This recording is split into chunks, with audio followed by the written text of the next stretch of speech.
the nomination for president at the Republican National Convention in Detroit and delivered a speech in which he boldly promised that during his presidency, someone would body slam Andre the Giant. While admitting that the road would be long and hard and that it might take as long as 7 years and 2 WrestleManias to get there, the former California governor vowed that under his administration, somebody, perhaps Ricky the Dragon Steamboat or a hulked-up Hulk Hogan, would grab hold of the 500-pound behemoth and send his massive body smashing to the mat. The Republican nominee also went on to promise that by the end of his first term, Joni would marry Chachi, hair metal would achieve mainstream airplay, and Shelley Long would successfully make the leap from television to film. This is the Onion News Network. Don't miss a moment of Free Talk Live. Get our archives daily via our podcast at feeds.freetalklive.com.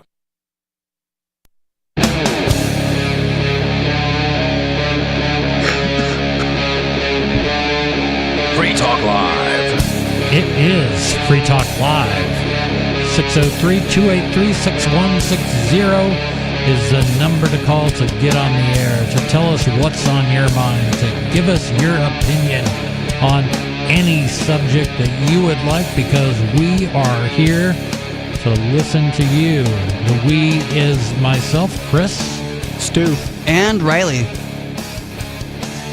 And I'm anxious to get lots of calls tonight. I always am. I just want callers. It takes the burden off of us. We don't have to entertain. We can just listen and banter. Exactly. And some of our callers love to banter. Some love to bring up the same things every week, but we don't mind. We still take their calls. This week, I'm going to kick things off with an article from the Mises Institute, which I found kind of compelling. Just the title kind of hooked me. How to Vote for Liberty. See, I've always wondered, how does one vote for liberty? Does it involve voting harder for your favorite politician? It may. I think it's a very personal thing. I don't think you can give instructions on how to vote for liberty. For example, what I believe the correct way to vote for liberty may be different than yours, Riley. And Stu may just say, you're going to vote? You're insane. I don't know that. I think there are legitimate ways of voting. They just don't have so much to do with going to a polling location. Right. Yeah, I wouldn't disagree with that. The idea that you can choose your ruler, that somehow makes you free, I'm at odds with. I just don't I think people should be free to choose their rulers. They just shouldn't choose my ruler for me. Now, that's a good point, Riley. It is really about whether you personally feel any compulsion to choose who rules over other people. Right. I mean, Chris, you can choose who you want to rule you, but at the end of the day, if you're choosing someone to rule over me, I'm going to be like, well, I don't want your ruler. Sure. I don't want to be saddled with the choices you made. Well, I wouldn't either. I mean, will you look at me, for God's sakes? I mean, well, damn it. Why do I always say the most insensitive things to Riley? Well, I'll see if I can look at you or not, man. I just believe that. So let's see what the Mises Institute has to say. This was a piece by Michael Madaleff. In the broader liberty movement, within its niche subcommittees, it's almost inevitable that you encounter infighting, especially when debates arise about using political means to achieve liberty. These discussions tend to flare up online around election season as the topic of voting becomes more prominent in the public discourse.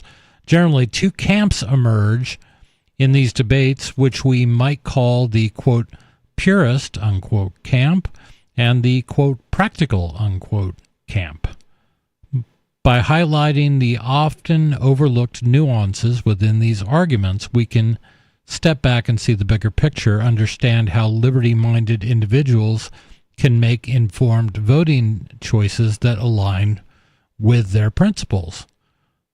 So I don't want to say, I mean, you're just assuming that voting is good, I'm going to give this article the benefit of the doubt. The first camp they want to discuss is the purists. Let's begin by examining the purist camp. When the topic of voting or political engagement arises, they often rally around statements such as, quote, "A man is no less a slave because he is allowed to choose a new master once in a term of years," unquote. Quote, "To support the lesser of two evils is still to support evil," unquote. Or, quote, "If voting changed anything, they'd make it illegal," unquote. These expressions reflect a central tenet of libertarian philosophy, that political action is inherently coercive. Any disagreements there? No. I would not. Not so far. Let me restate that. The political action is inherently coercive. Using political means to advance liberty is viewed as contradictory, violating the non-aggression principle. For the purist camp, consent to this core violation is unacceptable. Instead of engaging in politics, they focus their efforts on, quote, "waking up," unquote, the public to the coercive nature of the state and highlighting the potential of a truly free market. As Hans Hermann Hoppe points out, quote, "Without the erroneous public perception and judgment of the state as just, and without the public's voluntary cooperation, even the most powerful government would implode and its power would evaporate," unquote. So I definitely, in some aspects, I certainly fall into this camp. I don't believe there is anything just about voting for or supporting someone to lead other people. I would tend to agree with that because, like I've said before, having the ability to choose my ruler is something I should be free to do. But forcing my choices on you is something that is so immoral that, we forget about how immoral it is to force our choices on other people. We want to say that, well, you're bound by this organization, therefore you got to follow the rules of this ruler that we voted for you to follow. And I don't want to be forced to follow your ruler that you voted for. I'm not going to vote for your ruler. Right. And that is the crux of the issue with me. This is where I'm stuck with one foot in the purist camp. I understand these are good libertarian arguments, and I don't think any libertarian could just write them off from a libertarian point of view. That's not fair. Anyone who is in the Rothbardian or the Hoppian version of liberty, or if they've studied that stuff, you would understand these points. But I also tend to be a bit practical about my world and what may affect me. So that's where we're going to go next, the practicals. The practical camp responds with familiar sentiments like, quote, "The only thing necessary for the triumph of evil is for good men to do nothing," which is unquote. True. Lord Acton, quote, "Just because you do not take an interest in politics doesn't mean politics won't take an interest in you," unquote. Or, quote, "The price good men pay for indifference is the public affairs to be ruled by evil men," unquote.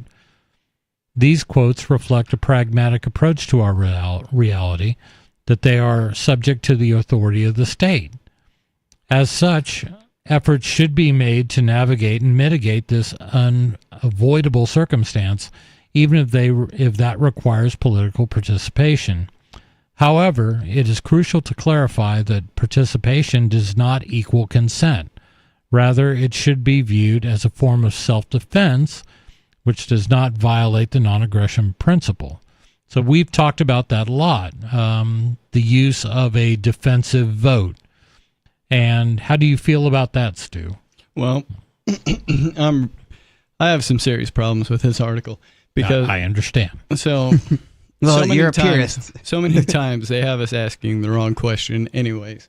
And when it comes to voting, I'm not really in the camp that it's totally illegitimate thing to do. I'll vote, but I'm not going to vote in this system because it's totally rigged. It's a clown show, and there's no chance you're ever going to vote for liberty. And do you think communism has gone ahead and pretty much taken over the entire world and installed, 9 out of 10 planks in America already? Yeah. By being pragmatic? I don't think so. So and we won't even talk about this current election, but just in general, you don't feel that the U.S. system of electing our officials either... How could anybody feel that is legitimate? I understand that. You saw what they did to Ron Paul. You see what they do to anybody who's anywhere near legitimate. No libertarian candidate ever gets airtime in the mainstream. Well, no. The Republicans and Democrats are the ones who pick who gets to talk. So you get fascist candidate A versus communist candidate B. Right. And they call that a choice. Yeah. So it's an appearance of choice because it's an appearance of choice because people think they're choosing, the lesser of two evils for their side or whatever, to use the colloquial the colloquial term of choosing the lesser of two evils. People believe that their side is the lesser of two evils because they're biased, and Trump supporters think that Trump's less evil than Kamala, and I would tend to agree with that. But at the same time, there are Kamala supporters who would say that Trump is the most evil because he's a convicted felon, and yet Ian Freeman is a convicted felon, and yet he's not evil at all. Yeah, I think convicted felon right now it's getting to the point where that's it's more of a credential than a black mark on your record. I am. Well, thank you. Governments are criminals. Government people are criminals by default, and so There's actual criminal activity with real victims. Exactly. Yeah. I see now. I like this story because I knew it would get Stu all fired up. I knew that you would come down exactly, and I hate this article. However, it is crucial to clarify that participation does not equal consent. I want to state that again. Rather, it should be viewed as a form of self-defense, which does not violate the non-aggression principle. And they go on to quote Lysander Spooner, quote, in truth, in the case of individuals, their actual voting is not to be taken as proof of consent, even for the time being. On the contrary, it is to be considered that, without his consent having been asked, a man finds himself environed by a government that he cannot resist, a government that forces him to pay money, render service, and forego the exercise of many of his natural rights under peril of weighty punishments. He sees, too, other men practice this tyranny over him by the use of the ballot. He sees further that, if he will but use the ballot himself, he has some chance of relieving pressure from the tyranny of others by subjecting them to his will. In short, he finds himself, without his consent, so situated that if he uses the ballot, he may become a master. If he does not use it, he must become a slave. If he has no other alternative as if he has no other alternative other than these two. So I think that's an interesting take, arguing that, if it's the only tool they give you, at least use that tool. And I can agree with that. Like, I can understand why Stu would not want to vote. I tend to fall into the purist ideology too, but it's the only system we have to make our voice be heard, and unfortunately, we have to use that to make our voice be heard. Now, if there were a better way that we could use to, tell the world what we really think about it and what we think about these candidates, and, say that we want more candidates and more people to choose, then by all means, let's use that system. But unfortunately, this is the system we're stuck with because people have been complacent and allowed the corruption to really run rampant. I just think that if that's the tool they're going to give you, it's such a useless tool that I'm going to either I'm either going to invent a new tool or I'm going to use my bare hands. I like that answer. Yeah. And, see, I like how we made Stu immediately like the outcast, saying we knew Stu would just not like this. And that's It's not because based on anything other than I do believe you. It's because it's full of contradictions. It is, and I believe if out of these two choices, I would see you more as a purist based on my conversations with you. But there's also a pragmatic side to you. Yeah, I think so. yeah. And I don't believe that all libertarians that I've met can be easily categorized as one or the other. Well, it's not helpful to live in the world that you want to see that doesn't exist around you, if that makes any sense. Right. You have to live in the world that does exist, but you don't have to accept that it's okay that it's that way. Yeah, I agree completely. And anything I can do to foul up the works, I tend to do. If there's an opportunity to cause some irritation to people in government, I will always choose that choice. Yeah. And Thank you for your service. don't thank me. I haven't done enough yet. So in what ways do you like to gum up the works, Chris? Just any way possible. If it means like for right now, for example, in my business, I have to do meals and rooms tax because we sell food in New Hampshire. So I have to collect this tax for the state. I don't think I've ever paid that tax on time once. Nice. I have never done it, and I know exactly. It's just if I pay by the 15th, they will reward me. I get to keep a portion of the taxes I collect. Oh. Ooh, lucky you. Never going to do that. And I will make it go for a couple months and make them start, because whenever I miss one of these, they will begin sending paper. And I guarantee you there is a whole section of New Hampshire that is clear cut just from the amount of paper that they have sent me. So it's bad for the economy, but it's equally bad for the state. Yeah. And it's just asinine. And so, yeah, it's a simple thing. And occasionally I'll see a small fee or a fine for it, but I just don't care. I don't care. Do you pay the fine? Of course. Okay.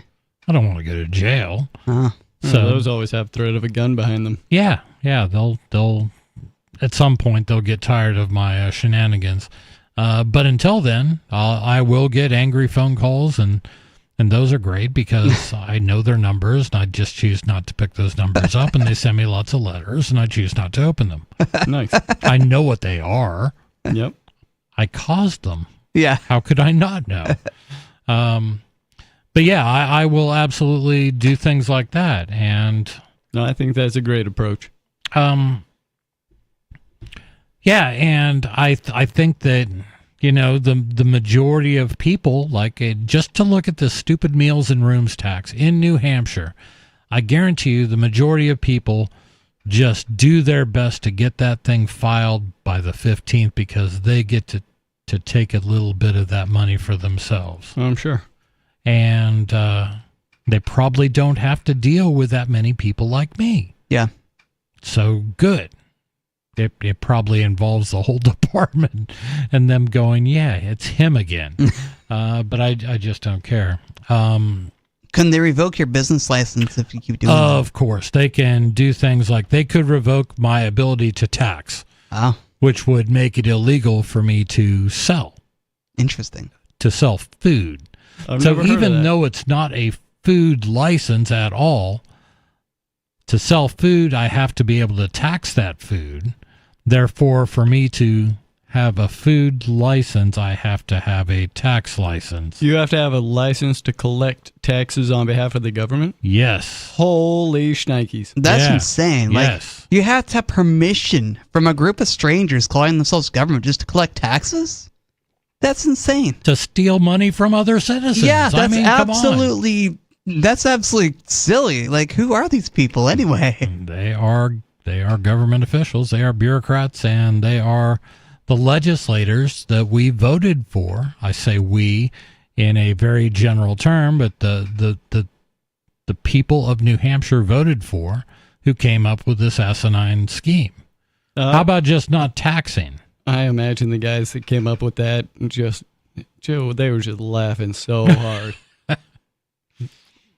And now every couple of years they'll go, we've had a good year. I think maybe we should consider reducing the meals and rooms tax again. And they've done that a couple times. Okay, just make it 0, and then you can quit about all this collection, and you can forget about everything else. Yeah, let's make taxes 0. That makes things so much easier. Anytime they raise or lower taxes, they're just probing for the pain point. They're just seeing how people will react, and then they're gonna push you over that barrel as hard as they can. They will, without having you fight back. And they're constantly testing that fight back limit. Yeah. And in New Hampshire, we don't have that many taxes. I mean, New Hampshire has this reputation as, man, you guys got no tax. You don't have sales tax. You don't have income tax. It must be nice. It's like, well, that just means the state tries to make up for it in different ways. Yeah. Yeah. Like taxing a sandwich. There's definitely no. Or more to the point, because I also have pastries in my place of business.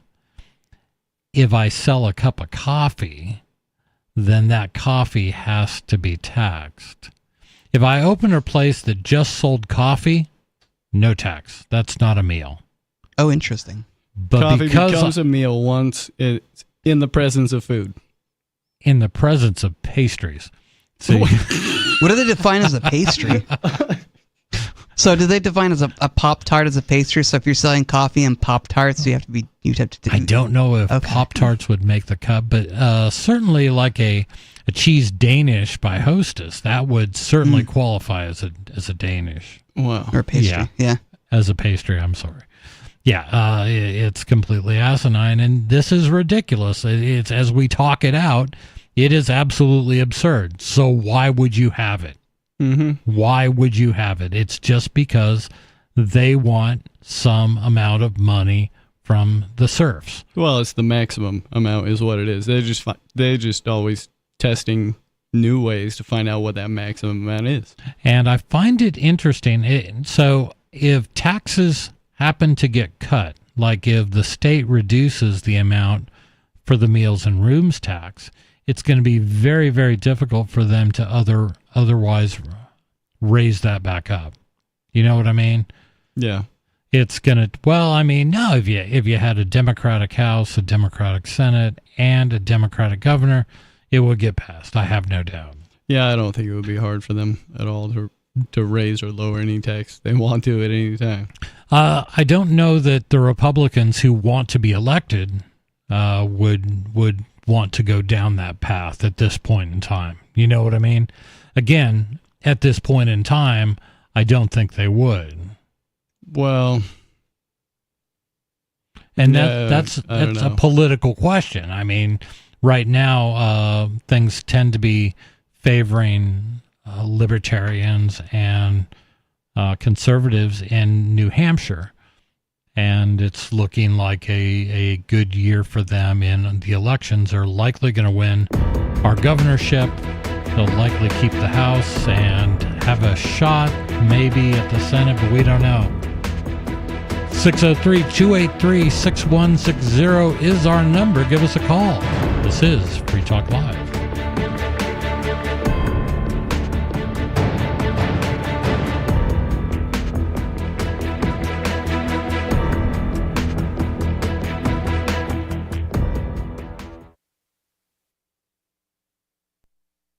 If you're looking for work, there's a piece of paper more important than your resume. It's the cover letter attached if you're snail mailing, or the email to which you attach your resume. Make it 4 short paragraphs. Paragraph 1, say that you're applying for work. The person you're sending to gets a ton of mail about all sorts of things.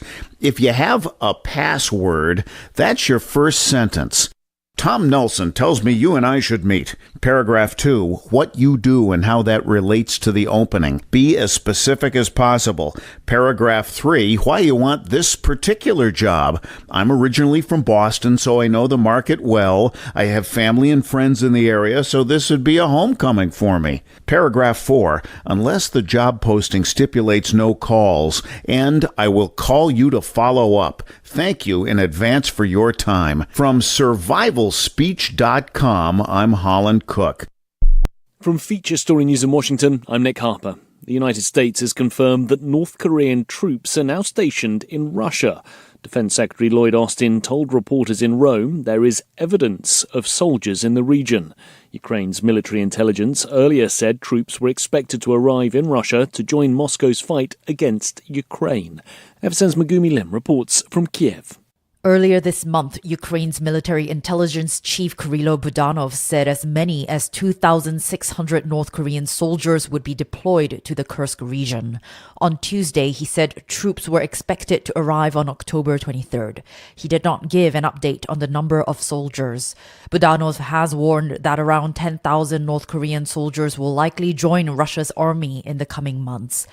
Ukrainian President Volodymyr Zelensky has urged allies to put pressure on North Korea, saying that Ukraine's partners should not shy away from this challenge. Military experts have voiced concerns about this development, as it would be the first time since the Korean War 70 years ago that the North Korean army would be involved in military action. Megumi Lim in Kyiv. At least one person has died and dozens more have experienced food poisoning amid an E. coli outbreak at multiple McDonald's restaurants. Federal health officials say the bacteria has been linked to the chain's Quarter Pounder. Ever since Tony Waterman has more. It's believed that slivered onions may be the source of the E. coli outbreak, but the Quarter Pounder's beef patty is also being looked at. The burger has been pulled off the menu in affected states. The Centers for Disease Control and Prevention say at least 49 people across 10 states have become sick, a number of them hospitalized, including a child that has developed severe kidney disease. McDonald's president told NBC's Today Show on Wednesday that the chain is working with health officials and that it wants to restore confidence in its operations. Tony Waterman, Texas. The United Nations has been forced to pause its polio vaccination drive in the north of Gaza. More than 100,000 children were to receive the second dose of the vaccine, but due to escalating violence, this is now not possible. Ever since Jody Jacobs has more from the UN headquarters in New York. The World Health Organization says it is imperative to stop the polio outbreak in Gaza as soon as possible, before more children are paralyzed and the polio virus spreads further. But due to intense bombardment, mass displacement orders, and the lack of assured humanitarian pauses across most of northern Gaza, the UN and its partners on Wednesday suspended its operations. The WHO says the current conditions are so bad, making it impossible for families to safely bring their children for vaccination and for healthcare workers to operate. This was supposed to be the final phase of the vaccine drive, with the first round earlier this year having gone smoothly. From Bureaus Worldwide, this is FSN. We're still not sure why you'd want to watch, but our video feed is streaming nightly for free at cam.freetalklive.com.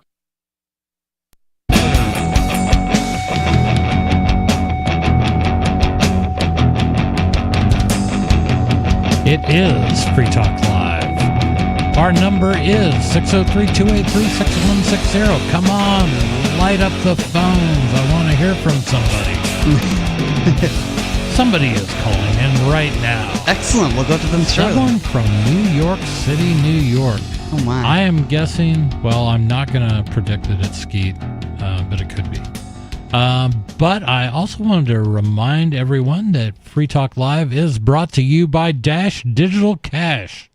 Dash is the cryptocurrency made for spending. Dash transactions are irreversible, so Dash is great for merchants. Plus, its network is protected from 51% attacks by its chain locks technology. Thanks to the Dash DAO for sending us 32 Dash per month for this sponsorship. It's easy to get and use Dash. You can learn more at dash.org. That's dash.org. In studio, it's myself, Chris. Stu. And Riley.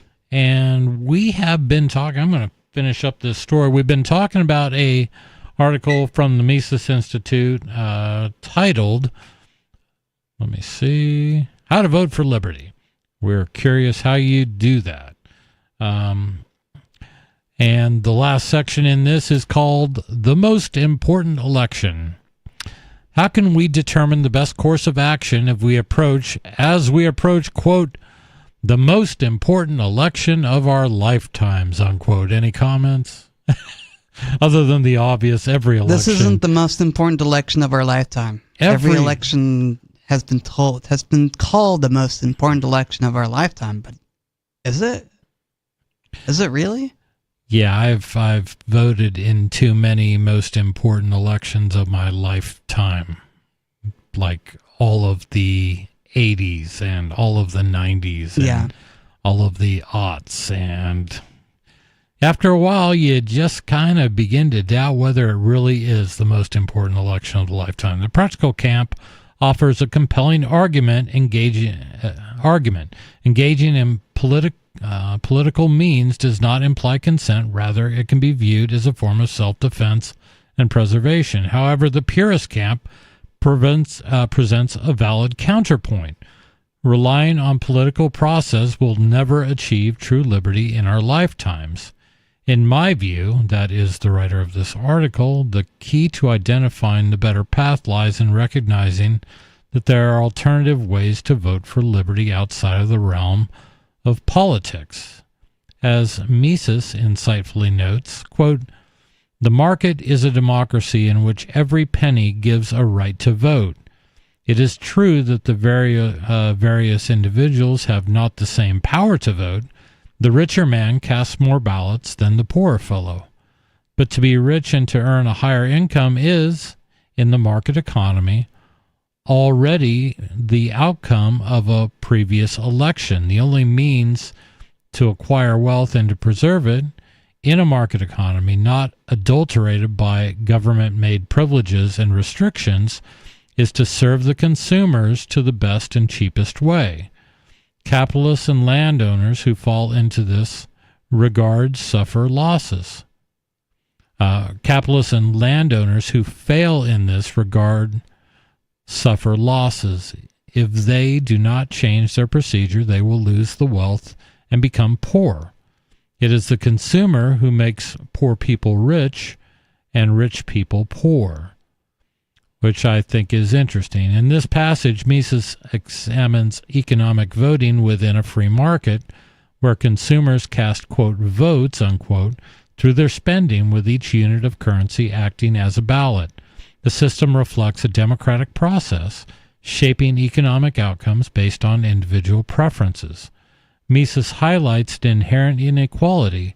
Wealthier individuals possess more market voting power, a result of past interactions when they had successfully met consumers' needs. He argues that in a truly free market, devoid of government interference or cronyism, wealth accumulation is directly tied to the ability to satisfy consumer needs. Thus, the flow of wealth is subject to consumer votes, rewarding those who excel at serving societal needs while penalizing those who do not. Ultimately, Mises depicts the market as self-regulating, with consumer preferences continually redistributing wealth. We're going to close it off right there, and we're going to go to the phones, where we've got an unscreened caller from New York City. Unscreened caller, you're on Free Talk Live. The more I hear Austrian economics, the more ridiculous it seems, and the more contradictions I find. Unbelievable. Hey, Sal. Hold on. You, Oops, sorry about that. Go ahead. And Sal, be for censoring. What? Am I on? Yeah. And Sal, you admonish the mainstream media for censoring Ron Paul. But you can see here, your boy Chris doesn't hesitate to hang up on me when he's backed into a logical corner. Every time I bring up the logical contradictions of the Austrian school and libertarianism. And take off that god darn shirt, right? What? It's Rothbard and Hop are idiots. Sorry. Right? You don't need to apologize. I like this shirt. Do you realize, first off, when you reference Hop, do you realize his magnum opus, his life's work, argumentation ethics, is a big, fat, logical fallacy? Did you know that? It's so stupid. I just like the fact that every time I go to the Mises Institute, Hoppe is one of the few smokers. So if you ever want to speak with Hoppe, that's you a can good always that's a do good it reason to just by adopt his taking a smoke ideas, break. right? Yeah, I like typical Hoppe. libertarianism. He's got some things wrong, but Hoppe's pretty good. Yeah, he's No, you he don't. seems Did you to push understand boundaries. what I just said? No, Did you just understand what I just said? Usually Sal? not. Usually- You don't make a lot of sense, man. His life's work, argumentation ethics, is one big logical fallacy that, when scrutinized by anyone who knows logic, it immediately rejects it because it's induction fallacy. Have you Right? talked to someone who understands logic? Well, I'm not asking. here. Obviously not. But anyways, I want to talk about Rothbard. His work is also both just, but just stolen from others. It's just plagiarism. Right? He stole the nap. He stole the nap from Ayn Rand. He stole natural right theory from John Locke. And his only Aren't original people work, just building on other people's ideas, though? Is that not a... not necessarily. No. Someone has to always break new ground. No, I And bet the he'd only- give it back the now only that he's done using The it. only ground he broke, hold on, stop censoring me like Ron Paul. The only ground he broke was fooling you guys into a lie that you guys are victims, that Amazing. taxation is theft.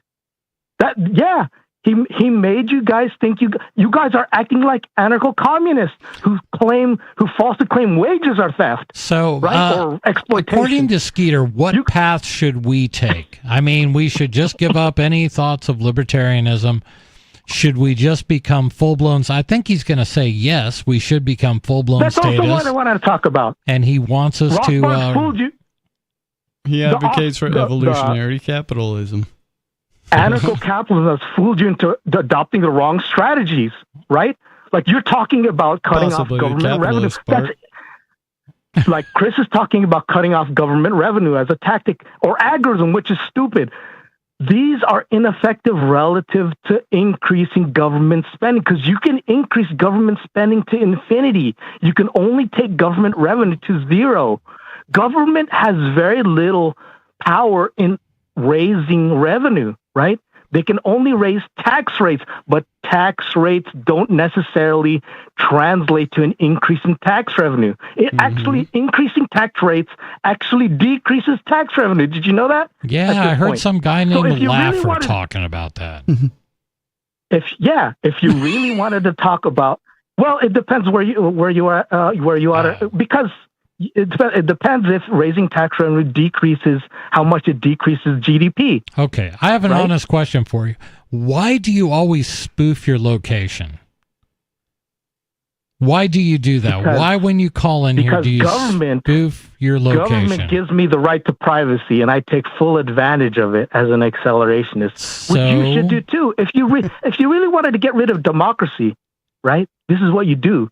You take advantage of the privileges they give you, which are quantitatively more than you pay for in taxes. You should be grateful to pay taxes for the goods you receive.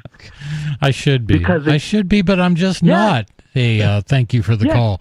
I'm grateful for a lot, but being stolen from is not one of those Yeah. things. Yeah, and yeah. for what we get from our taxes is terrible roads and who knows. Well, that deal was broken a long time ago. The deal was supposed to be defense of individual rights, and they Yeah. don't do anything like that anymore. Yeah, but they talked about it. No. I mean, and we still talk about those documents and the things that they said and things that they wrote. And No, they changed the whole game into what, like Skeeter was saying, what permissions they're going to give you. That's Right. That's not rights. They were supposed to protect the rights we already had. we're going to go back to the phones where we've got Dave Ridley in New Hampshire. Dave, you're on Free Talk Live. Hey, have you guys been following very closely the Free Staters campaign for Congress in Chester County, specifically Lily Tang Williams' candidacy? Well, she is running for one of our 2 congressional seats in Washington. Is that correct? That's correct, and she seems to be getting closer than any of our candidates have gotten before. Maybe Fenton might have gotten closer than her. I'm not sure, but he didn't win. If she wins, I guess that means she got closer than him.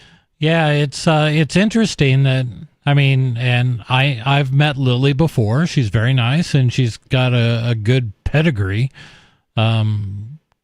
escaping communist China with That is her a pretty good life. I pedigree, mean, yeah. that's pretty impressive. That House seat has traditionally, I don't even know when it was last held by a Republican. Does anybody? I don't know. I don't know enough about New Hampshire politics. to As really long as I've been say. here, we've only sent Democrats to Washington, which is fine. It gets them far away from us. Is she actual libertarian? So like, there's an L next to her name. I know she's running as a Republican, but she ran as a libertarian in Colorado before moving to New Hampshire. So I trust she is a libertarian leaning conservative. So go ahead. Yeah, she sounds pretty much like a standard conservative when you look at her campaign, but at the same time, that's kind of, that's normal for all these campaigns are always going to sound kind of like that. But there was something that did get said on the other side, though, that was so far beyond just leftist, and that I thought it was worth passing along. So her opponent that she's running against, there's no incumbent, so the seats up for grabs. She's running against this lady, I guess, has got some kind of like Washington background or something, and she said, quote, "The dream would be the Appropriations Committee because that's where I could bring home the bacon," unquote. Whoa. Way to go. Yes, that's your job. You know what you're not going to get if you don't vote for Lily.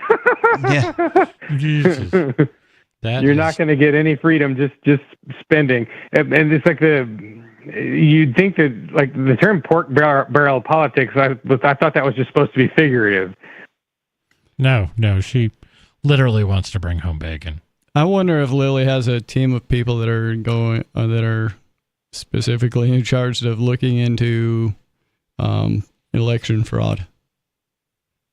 I don't know. Because but by the way, that quote if you quote don't was from have the your eyes Concord. on that, I don't know. She could lose she could get an overwhelming amount of votes and still lose, if you take my meaning. Yeah, it's like Stalin said, it doesn't matter who votes, but only who counts the votes. Now, anyway, right. I was going to say that quote that I gave you came from the Concord paper. Okay. Yeah, I find it interesting. New Hampshire, I feel is like, as far as red and blue, it's pretty much purple. Yep. I mean, there are a lot. I mean, we have good success with the conservatives in the state house and in the governor's office. But Democrats have numbers. I mean, I don't know if they're just not interested in local politics and they only care about national politics. Maybe that's it. But we just inevitably just send Democrat after Democrat to Washington. So I can't remember the last time we had it was before I moved up here when there was a Republican senator or a congressman. I don't know. So that's Douglas Haig thinking. I think T.E. Lawrence thinking is better. So Haig had this idea that you have massive armies and they have massive battles, and then that's how you decide a war. And Lawrence felt like, no, you go into the desert where no one is, and you hit a railroad, and then you fade into the distance, and you hit another railroad somewhere else or something like that. That's how Lawrence had all these great victories, while Haig was getting his armies chopped up in France. And so I'm going off too far on this tangent, but no, but I see where you're going. Yeah, we can't do. Lawrence once was quoted as saying, I think it was attributed to him. He said,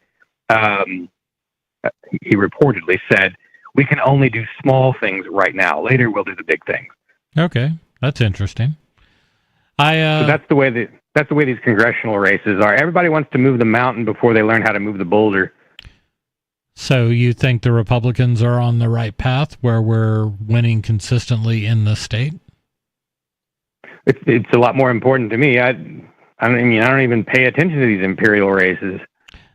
I don't either. It's a curiosity. It's fun to watch. It's like sitting on the edge of the playground watching two bullies fight. Yeah. And essentially, I get to see which one wins, and other than that, I just don't really don't really care. I care about who's on my school board. I care about who my selectmen are.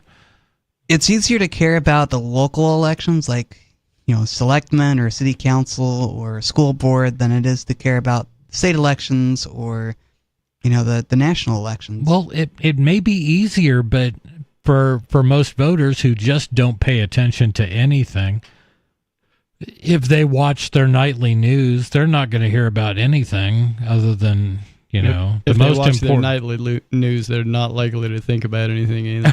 Right. You're just leaving it at that, just end of statement. Yeah. Maybe some people do think about things and still watch nightly news. But at the same time, maybe they don't realize it's propaganda because it's all they've grown up with. They read the newspaper, they watch television, they try and get as much information from it as possible. So it's still propaganda. It's just they're trying to think their way through the propaganda, and it's really difficult when it's just propaganda that you're getting. Yeah, well, that's why they always got you asking the wrong questions. You can ask as many questions as you want, as long as it's not the right ones. It's interesting. My wife was belittled, and she wasn't belittled. She was just kind of nagged because she was never into politics or anything really. And her mother and father, in her adult life, they were always like, Colleen, you absolutely must watch the news. You've got to know what's going on in your world. So she's kind of taking that to heart. And we get in the door and she's like, turn the news on. I'm like, and I just sit there and laugh for a half hour straight. She's like, what? What are you laughing at? I'm like, are you listening to this propaganda? This is what you're hearing. Yeah, and I think it's starting to wear her down. So yeah, I'm doing good. Yeah, there are other ways to find out what's going on in the world. Yeah, I know. David, any other thoughts? The CIA director, William Colby, had better advice when it came to watching the news. He said, quote, the Central Intelligence Agency owns everyone of any significance in the major media, unquote. And there you go. Makes sense. Hey, David, thanks for the call. I wonder if the CIA owns Musk. I suspect they do. I suspect they own everyone in the major media, extending beyond television media as well. No, that's not true. He cannot be owned. Certainly the music industry is owned. It's not like Elon Musk. Not like the government gave him like $5 billion and said, we own you now. Oh, they did. Hollywood is owned. They did do that, yeah. Well, you have to remember, I imagine that Elon Musk is controlled opposition because they kind of have controlled opposition to, keep the plebes fighting among themselves in order to make sure that they're distracted with their political wars and their religious wars and their circuses and bread shows, and you got to keep everybody distracted from the real show, which is the government lying to you and stealing from you. The thing that makes me most suspicious of Musk, and I don't really have that many suspicions. I think you took a whole lot of taxpayer money, and I fault you for that. I'm sorry. I just cringe when he's received well over $5 billion to get SpaceX going, to get Tesla going, and just for reasons they've given him a whole lot of money or tax credits, and I don't like that, just at a very base level. Didn't they give him a lot of money to dig a tunnel, and he started digging it and never finished, but kept the money, and then they just keep giving him money anyways? He still has the Boring Company, so I'm sure that's still going on. But okay, well, there's supposed to be like a super fast tunnel that went, I don't know, halfway north to south across California, and would get you there in like 15 minutes. Oh, I don't know. The only ones I know he's completed, I guess the one in Vegas is of some size and does something. There is a working one then, huh? Yeah.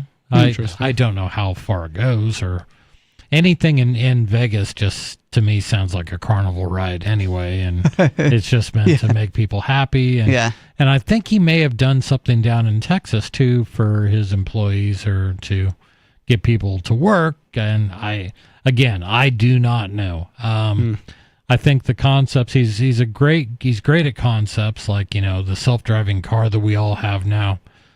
No, he announced that 5 years ago, where We're 2 months away from self-driving cars. Ooh, how about the brain chip, too? Oh, yeah. Neuralink? I always forget about that one. That one's crazy. Yeah, it is crazy. Yeah. Just insert chips into people's mind with a direct interface between computer and brain. Yeah, we can get this little nanobot to sew it in there. I think it's all interesting.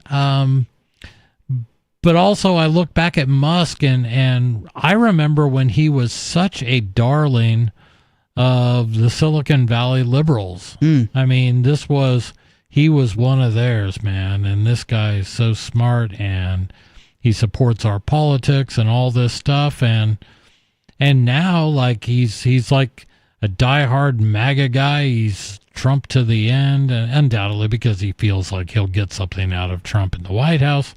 Which is entirely possible. I know this, but it seems a little suspicious given if you zoom out a little bit to look at Elon Musk and go, yeah, but weren't you saying exactly the opposite of all this? I swear it's WWE and they're all just actors and they're all working for the same guy, especially in the case of Trump.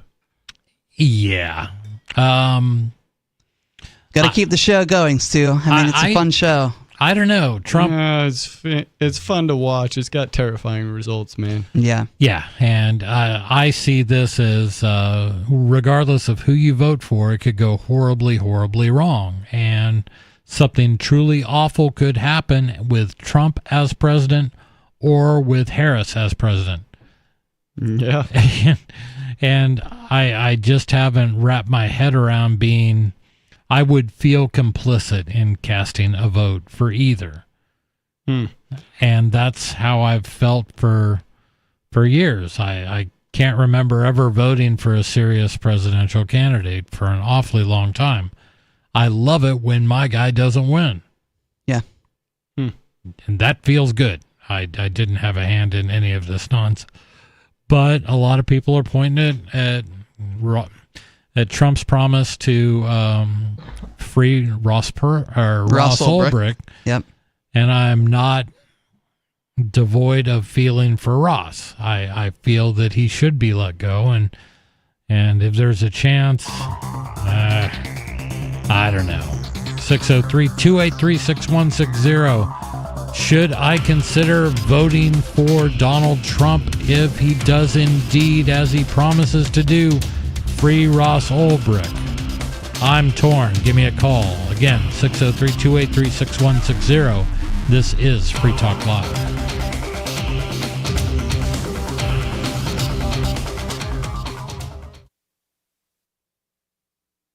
Free Talk Live. The snow in Georgia isn't real because if you take and you wad it into a snowball and you hold a lighter to it, it doesn't burn. What? Yeah, that's the way snow behaves everywhere because it's ice. And there's considerably more air and heat energy in a snowball than there is in a tiny little lighter. But the fact that so many people can't you cut the Southerners a break? I mean, they've never seen No! If you think that there's a conspiracy out there to spray plastic snow across the is entire, that what they're saying? The entire state of Georgia, and you think that the snow isn't real, you're a moron! Wait, is that what they actually say in the video? That they're being, like it's chemtrails? Yes!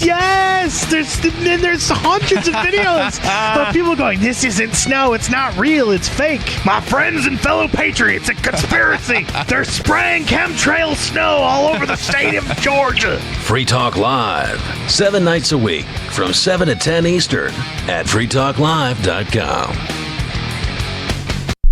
My name is Jacob Hornberger. I'm president of the Future of Freedom Foundation, which Congressman Ron Paul awarded for having an outstanding freedom website. Write us at fff@fff.org, and we'll send you a free 3-month subscription to our monthly journal of libertarian essays and our booklet, Economic Liberty in the Constitution, which George Mason University economics professor Walter Williams praised in a recent column. That's fff@fff.org. What if you want to hear the latest episode of Free Talk Live, but all you have is your phone, you forgot to download our archive, and you have no data connection? You can call our Listen line at 641-793-0191. That's a long-distance number, so you may incur charges. If not, listen as long as you want. 641-793-0191. The Free Talk Live listen line, 641-793-0191. You're listening to the live edition of Free Talk Live. Hour number 2 is next after the news here on the Liberty Radio Network at LRN.FM. From Feature Story News in Washington, I'm Nick Harper. The United States has confirmed that North Korean troops are now stationed in Russia. Defense Secretary Lloyd Austin told reporters in Rome there is evidence of soldiers in the region. Ukraine's military intelligence earlier said troops were expected to arrive in Russia to join Moscow's fight against Ukraine. FSN's Megumi Lim reports from Kiev. Earlier this month, Ukraine's military intelligence chief Kirilo Budanov said as many as 2,600 North Korean soldiers would be deployed to the Kursk region. On Tuesday, he said troops were expected to arrive on October 23rd. He did not give an update on the number of soldiers. Budanov has warned that around 10,000 North Korean soldiers will likely join Russia's army in the coming months. Ukrainian President Volodymyr Zelensky has urged allies to put pressure on North Korea, saying that Ukraine's partners should not shy away from this challenge. Military experts have voiced concerns about this development, as it would be the first time since the Korean War 70 years ago that the North Korean army would be involved in military action. Megumi Lim in Kyiv. At least one person has died and dozens more have experienced food poisoning amid an E. coli outbreak at multiple McDonald's restaurants. Federal health officials say the bacteria has been linked to the chain's Quarter Pounder. Ever since Tony Waterman has more. It's believed that slivered onions may be the source of the E. coli outbreak, but the Quarter Pounder's beef patty is also being looked at. The burger has been pulled off the menu in affected states. The Centers for Disease Control and Prevention say at least 49 people across 10 states have become sick, a number of them hospitalized, including a child that has developed severe kidney disease. McDonald's president told NBC's Today Show on Wednesday that the chain is working with health officials and that it wants to restore confidence in its operations. Tony Waterman, Texas. The United Nations has been forced to pause its polio vaccination drive in the north of Gaza. More than 100,000 children were to receive the second dose of the vaccine, but due to escalating violence, this is now not possible. Ever since Jody Jacobs has more from the UN headquarters in New York. The World Health Organization says it is imperative to stop the polio outbreak in Gaza as soon as possible, before more children are paralyzed and the polio virus spreads further. But due to intense bombardment, mass displacement orders, and the lack of assured humanitarian pauses across most of northern Gaza, the UN and its partners on Wednesday suspended its operations. The WHO says the current conditions are so bad, making it impossible for families to safely bring their children for vaccination and for healthcare workers to operate. This was supposed to be the final phase of the vaccine drive, with the first round earlier this year having gone smoothly. From Bureaus Worldwide, this is FSN. With FSN Spotlight, I'm Simon Marks, looking in more detail today at the state of the race for the White House. As you know, it is deadlocked, though a new Reuters poll indicated Vice President Kamala Harris has a 3-point edge over Donald Trump nationally. In the battleground states, though, most observers believe the election is entirely up for grabs, 2 weeks out. And what everyone can agree on is that this year's American election is remarkably heavy on sizzle and light on substance. Political commentator Chris Cillizza. The truth of the matter is this is a policy-poor campaign. People talk about immigration, including the candidates. Yes, people talk about the economy and inflation. And yes, they talk about abortion. But the truth of the matter is this is a personality contest. And really, it's about a group of Republican voters who do not personally like Donald Trump, but prefer his policies to the Democratic alternative. And the question is, do they vote for someone they really do not like personally because they like his policies? Or are they willing to cross over and vote for a Democrat in the form of Kamala Harris? That to me is, who's undecided and how this election gets decided. And that is precisely why Trump and Harris are placing all their attention on the battleground states. Former Congresswoman Liz Cheney, one prominent Republican campaigning for Kamala Harris, is predicting that millions of Republicans will follow her example. But it's far from clear how many votes she actually moves when she flanks the vice president on the campaign trail. With FSN Spotlight, I'm Simon Marks. And the main news again, the United States has confirmed that North Korean troops are now stationed in Russia to help Moscow's fight against Ukraine. At least one person has died and dozens more have experienced food poisoning amid an E. coli outbreak at multiple McDonald's restaurants, and the United Nations has been forced to pause its polio vaccination drive in the north of Gaza. There's more from us on X at Feature Story. That's Feature Story News. Nick Harper reporting.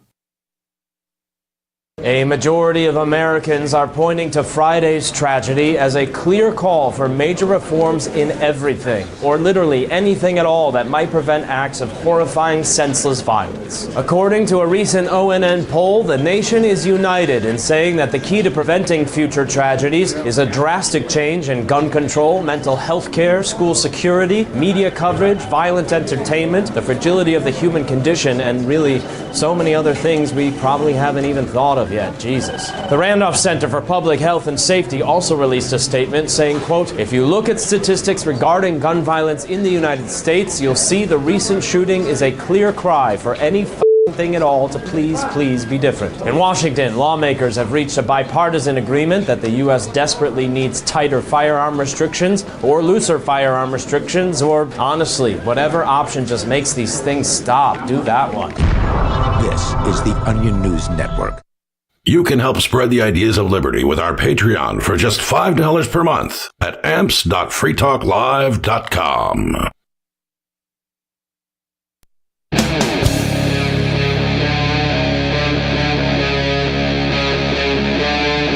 Free Talk Live. It is Free Talk Live. Thank you for joining us for hour number 2 of our 3-hour show. Thanks for joining. Number to call if you'd like to be on the air is 603-283-6160, and I would be remiss if I didn't say who we are. We is Chris, Stu, and Riley, back from vacation. Nice. Had a nice time from all accounts. Yeah, I enjoyed visiting my girlfriend Alana. We had a wonderful time together. She lives in Pennsylvania, so, it was nice to head out of state for a bit. It was really frustrating, though, because I got inundated with Donald Trump and Kamala Harris ads on my X feed, and it's like, oh my God, this is absolutely insane. I'm in a place that's full of political nut jobs, and I have to deal with this nonsense, and I don't really care. Yeah, you went to a battleground state. Yeah. Was there a lot of battle down there? A lot of... It sure felt like it. It sure felt like there was a competition for the vote, and it was funny because, during my time away, Donald Trump was serving McFries at McDonald's or something. Right. So, fun times. President Freischef. But first, I'd like to thank, oh man, I'm going to get this one wrong. I'm going to get it exactly right.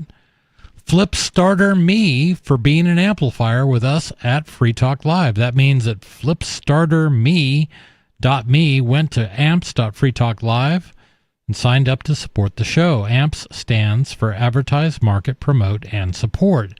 So thank you to Flipstarter.me and to everyone who supports us. Again, that's amps.freetalklive.com if you'd like to check out the perks and and see the benefits of becoming an amplifier. We really, really appreciate it.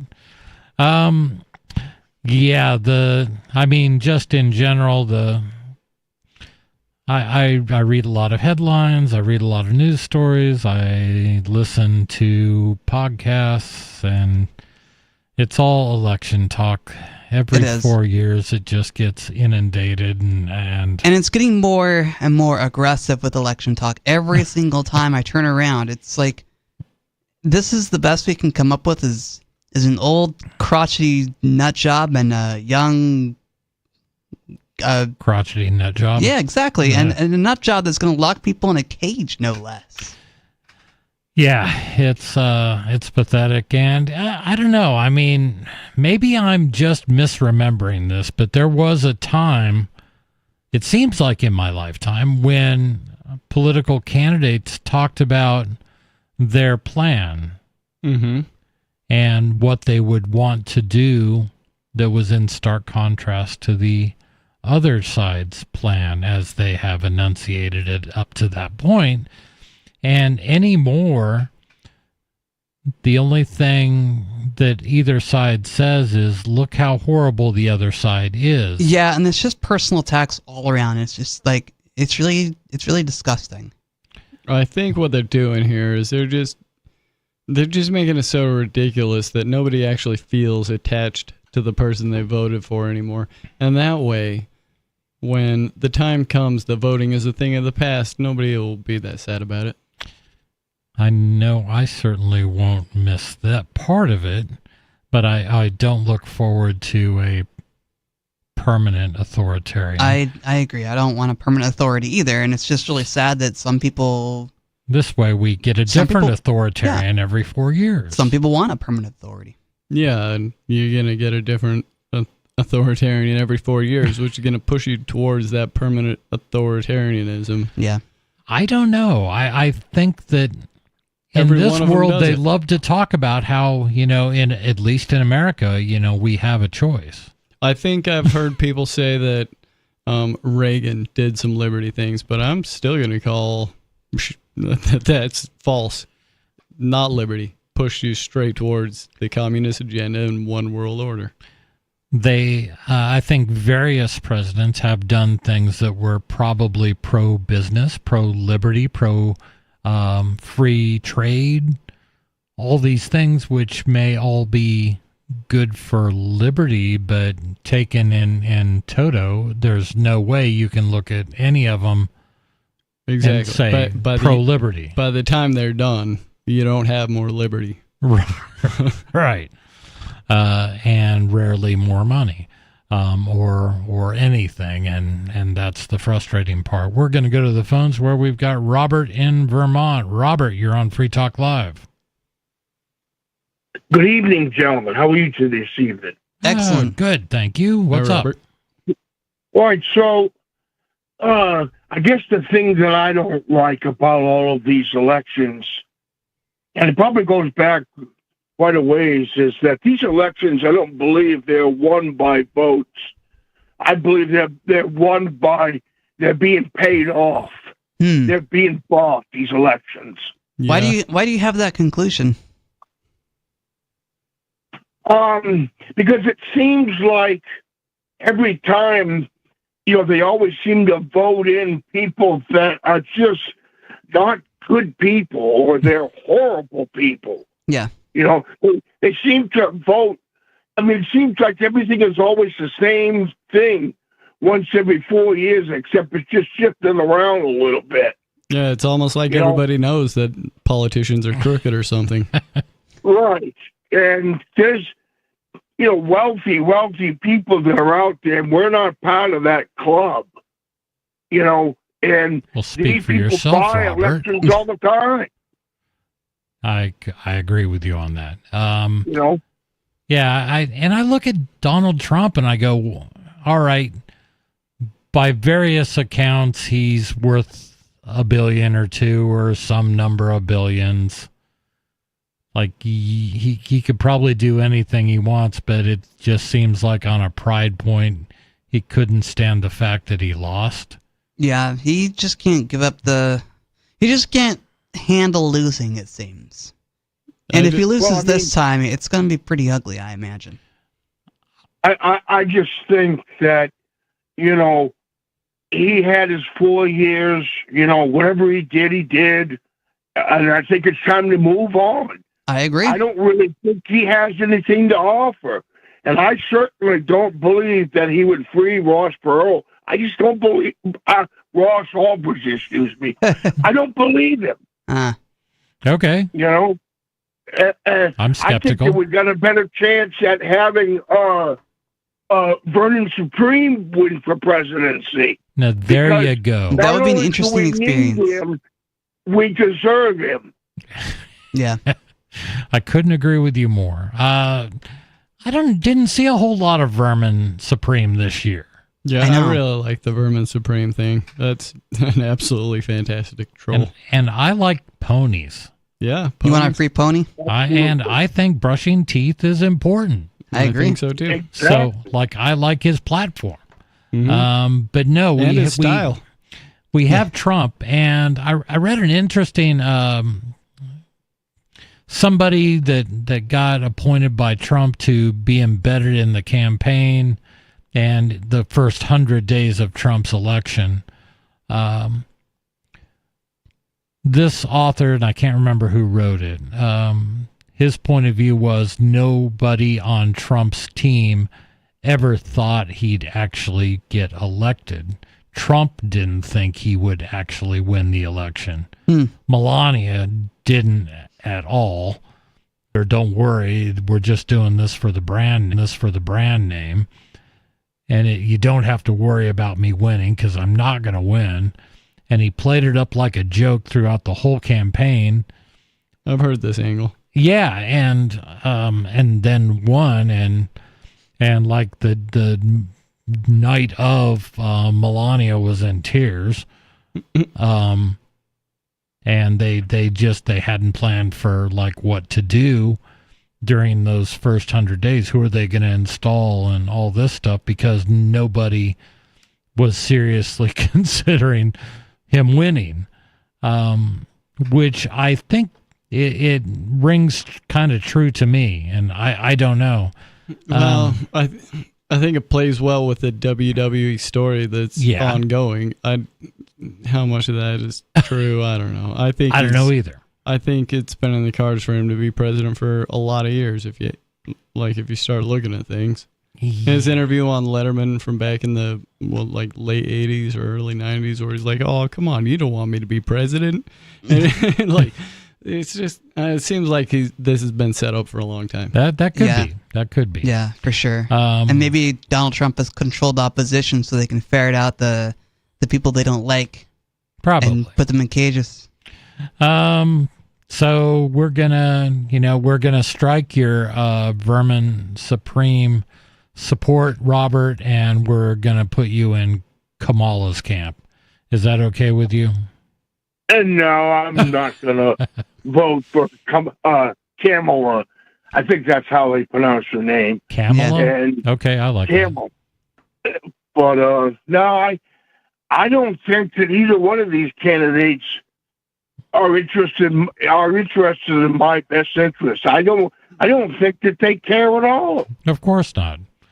And that is the big deception. We care about you. And I know Trump voters, the diehard Trump voters really believe that, their trials and tribulations keep Donald Trump up at night. Oh man, some Trump voters think he's the savior. Yep. The chosen by God to lead America. Yeah. That's mind-blowing. Nobody's coming to save you. If that's you and you're listening, nobody's coming to save you. You better do something yourself. Yeah. Surprise. Hey, Robert, thank you so much for the call.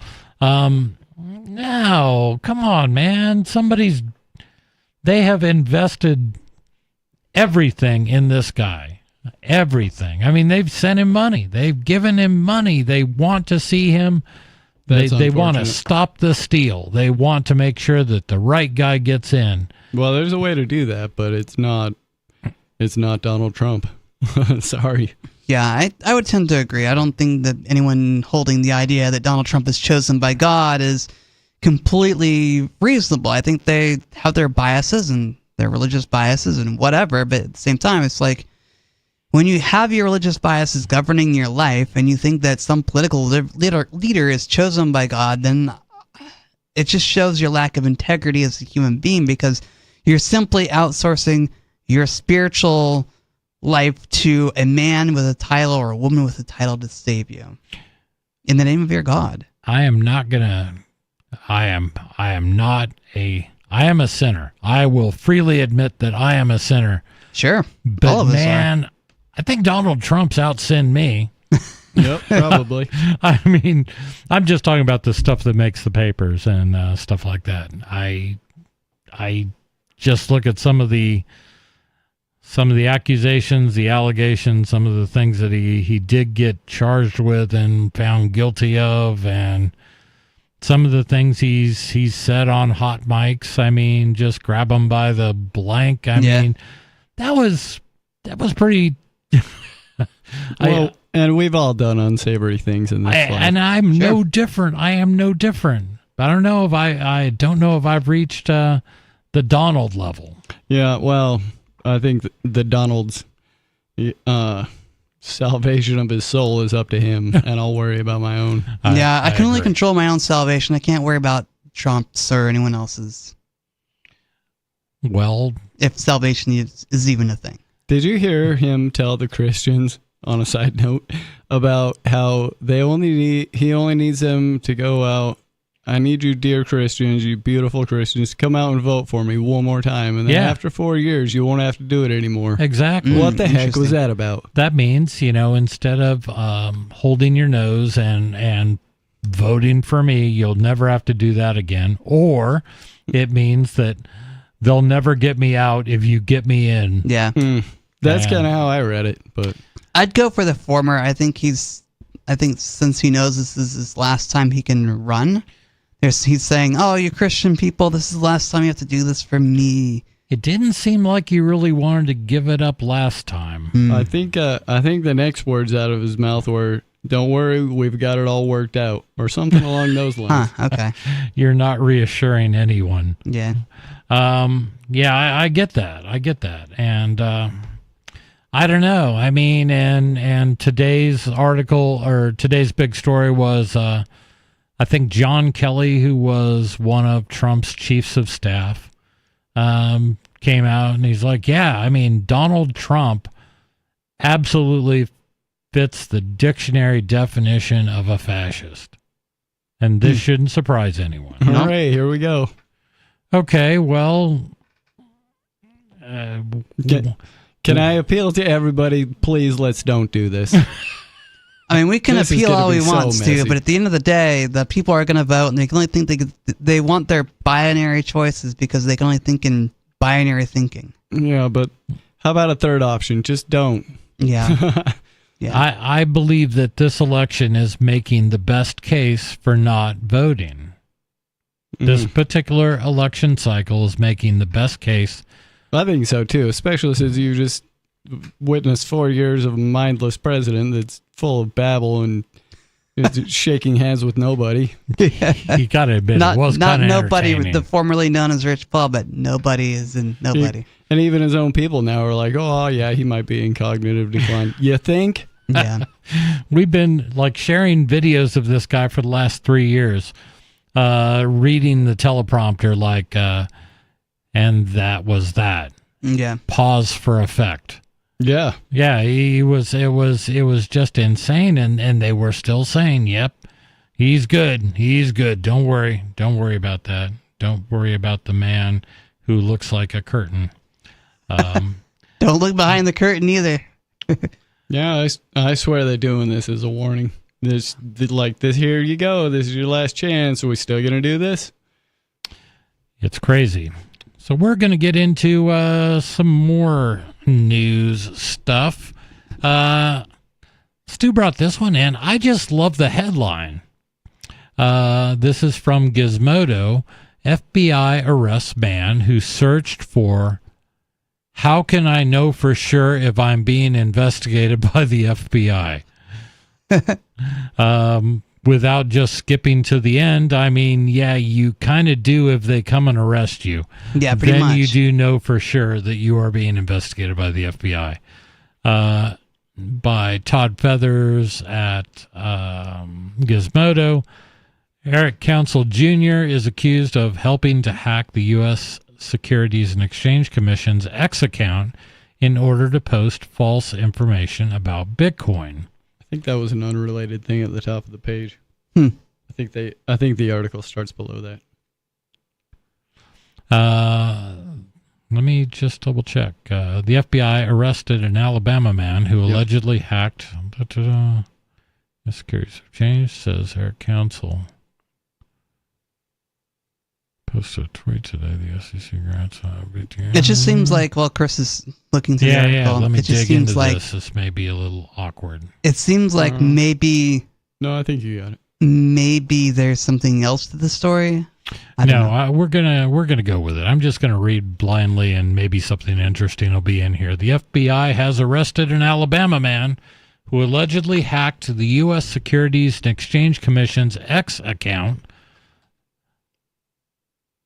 in order to post erroneous information about Bitcoin that briefly drove the price of the cryptocurrency up by $1,000. The U.S. Attorney's Office for the District of Columbia says Eric Council Jr. received personally identifying information and an ID template from co-conspirators that allowed him to make a fake ID card for someone with access to the SEC's X account. He allegedly used that ID card at a cell phone store in Huntsville, Alabama, to obtain an iPhone with a SIM card linked to the victim's phone number. Using the spoofed phone, counsel allegedly helped co-conspirators log into the SEC's X account, that's the service formerly known as Twitter, from which they posted a tweet falsely claiming that, quote, today the SEC grants approval for Bitcoin ETFs for listing on all registered national security exchanges, unquote. In exchange for his help, counsel allegedly received payment in Bitcoin. The 25-year-old's alleged actions in the days after the attack suggested he was not exactly a criminal mastermind. The U.S. Attorney's Office said counsel conducted a series of suspicious internet searches for phrases like SecGov hack, Telegram swap, how can I know for sure if I'm being investigated by the FBI, and what are the signs you are under investigation by a law enforcement or FBI, even if you have not been contacted by them? The January 9 hack spiked the value of Bitcoin for a short time before SEC Chairman Gary Gensler posted from his own account that the information was false, after which the price of Bitcoin dropped by $2,000. Gary Gensler would have, well, I won't even go off on a Gary Gensler rant. The next day, the SEC officially approved 11 Bitcoin ETFs, but bungled the announcement by posting and then deleting a document about the approval from its website, leading to questions about whether it was more fake news. Counsel's been charged with conspiracy to commit aggravated identity theft and access device fraud, and was scheduled to be arraigned Thursday in U.S. District Court for the Northern District of Alabama. Quote, these SIM swapping schemes where fraudsters trick service providers into giving them control of unsuspecting victims' phones can result in devastating financial losses to victims and leaks of sensitive information and private information, unquote, U.S. Attorney Matthew Graves said in a statement. Here, the conspirators allegedly used their illegal access to a phone to manipulate financial markets. Through indictments like this, we will hold accountable those who commit these serious crimes, unquote. Okay, how about holding the SEC to your crimes? Yeah. I mean, this is, under Gensler, this is the most horrific abuse of, excuse me, the worst abuse of our financial system that I can remember. I mean, it is just... And they are going off about this guy who allegedly said that the SEC approved it. Yeah. And they said, no, that's false. And then the next day, they approved 11 of them. Yeah. But then they bungled the announcement so that oh man, that's about as like insider trading as it gets, I think. Yeah. And this is just par for the course for them. I don't know. Well, we need to get into this more. 603-283-6160 is the number to call if you have complaints about one Gary Gensler. I know I do. This is Free Talk Live.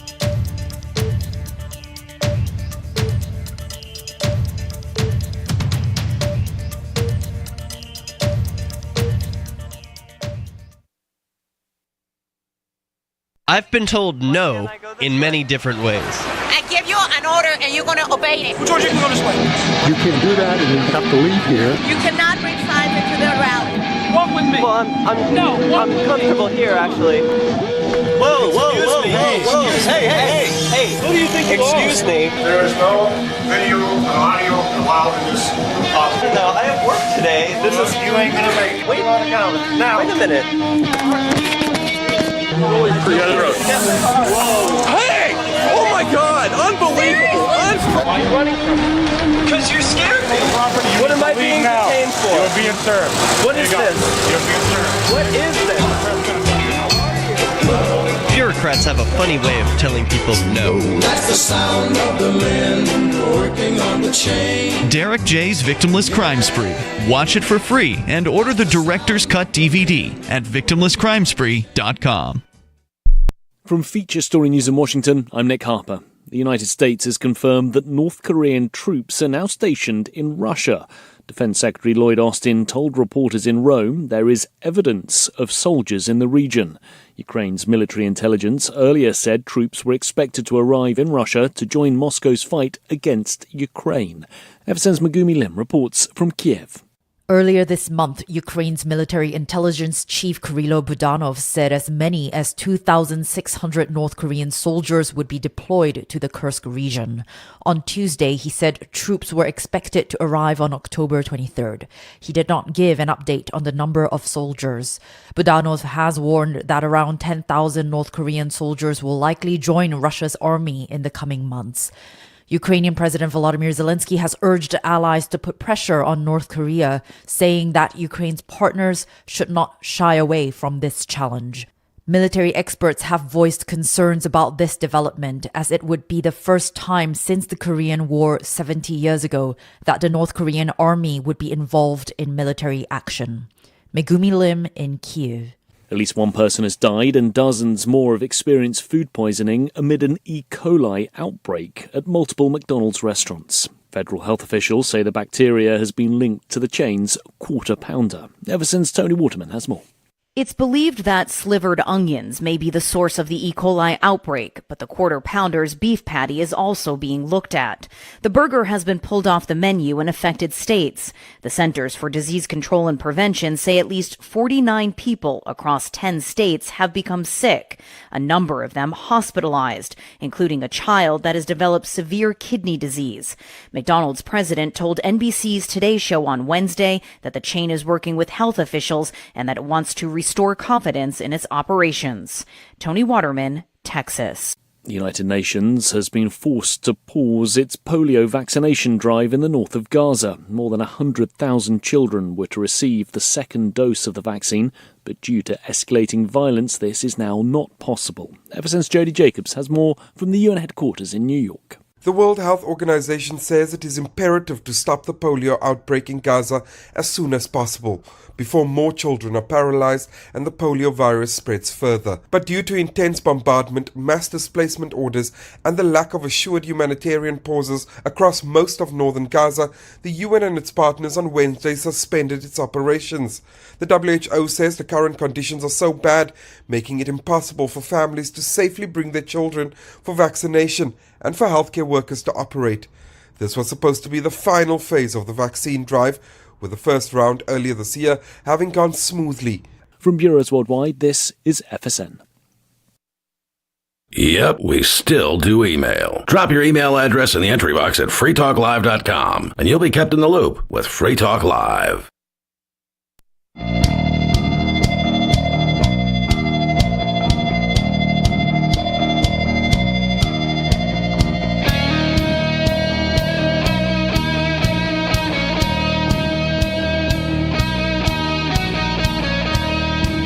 It is Free Talk Live. 603-283-6160 is our phone number. That's the number to call if you want to gripe about the election, about Gary Gensler, head of the SEC, about Washington's treatment of the crypto community, and particularly their treatment of people like Roger Ver, Ian Freeman, whose involvement in Bitcoin and cryptocurrency goes back to the beginning. And these are the guys they want to take out. Well, of course they do. They don't want you to think you can have an alternative to their system. So they've got to have a way to take their least favorite people out so they can pretend to support the alternative system by, allowing you to buy the alternatives through other means.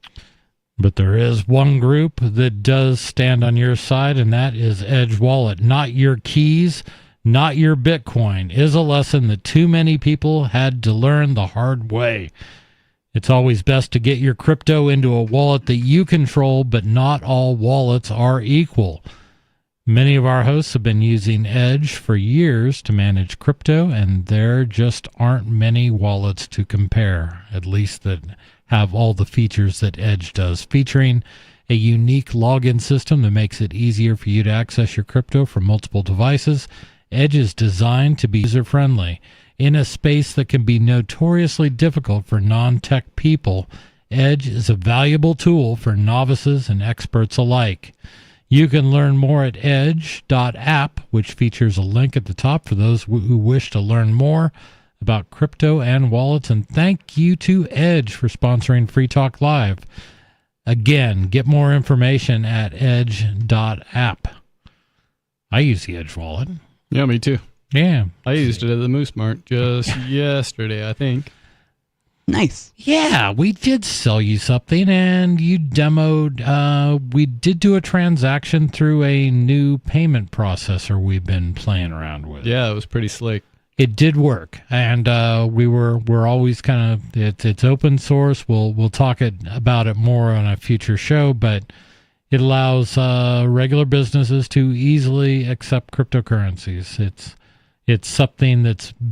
There have been solutions like it in the marketplace that allowed, at least in the Keene, New Hampshire area, allowed us to get a lot of new businesses on board accepting cryptocurrency.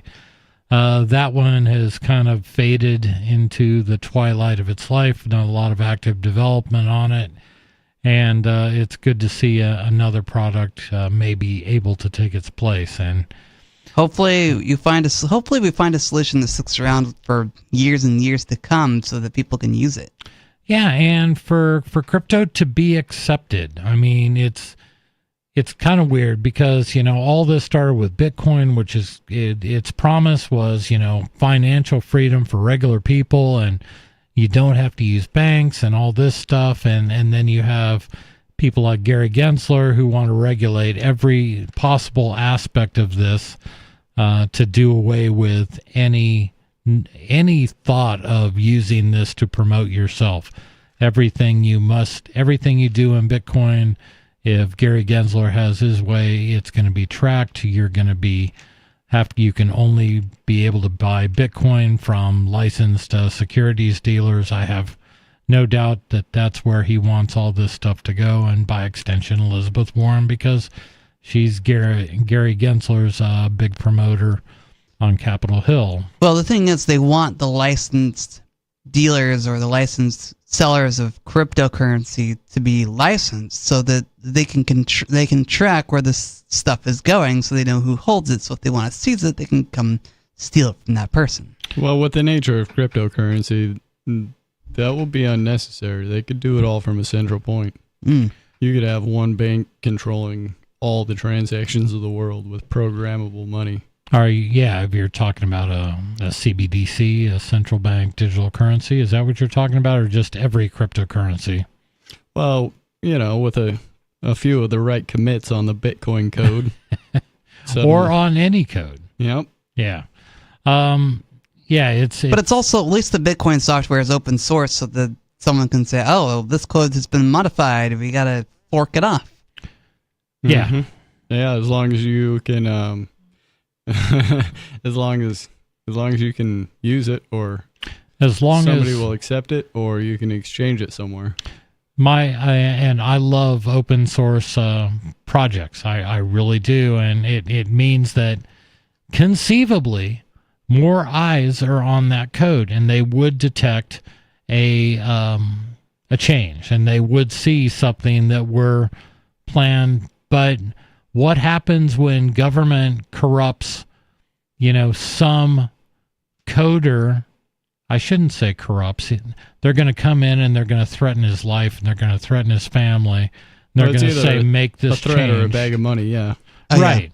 And it's going to be some insignificant part of a cryptocurrency. They all rely on various other open source projects. So it doesn't even have to be a direct attack on the cryptocurrency. It could be on some part of the stack, that particular cryptocurrency uses for encryption or for network transmission or anything. If they can get one of those things corrupted, then every piece of software conceivably that uses that particular library could end up being corrupted.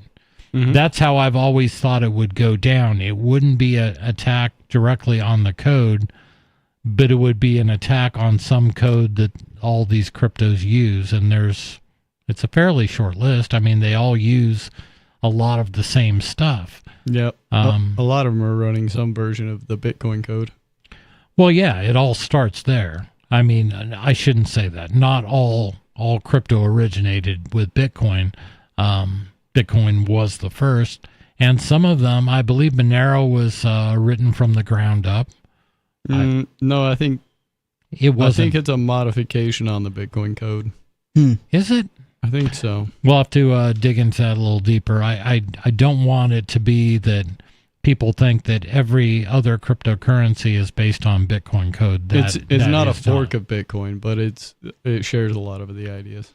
Yeah. Interesting. And well, I know Monero is a privacy coin. In other words, you can't trace the transaction history or see who's buying and selling, who's trading Monero. Yeah, but well, to some degree, okay. I guess they can get about 40% successful at uncovering, doing chain analysis on some Monero transactions. Yeah, and if you're being real sneaky, if you set your Monero wallet up with, the public library's Wi-Fi on a device that you don't use for anything else, and it goes in a Faraday bag all the time, if you're doing all the things right, then you got a pretty good chance of using Monero anonymously. Yeah, but that's going to be a lot of different hoops to jump through, and right now, to me, in crypto and privacy, everything is suspect. There's not a commercially available VPN that I trust 100%. Yeah, me neither. At all.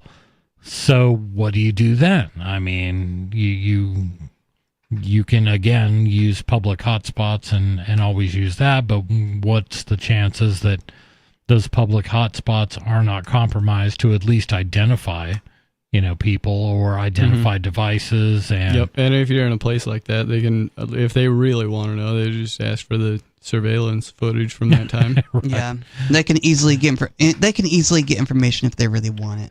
And what's crazy is that in the freest country on the face of the planet, that's what they love to tell us. We are under so much surveillance in our daily lives, in our financial lives, thanks to people like Gary Gensler and Elizabeth Warren.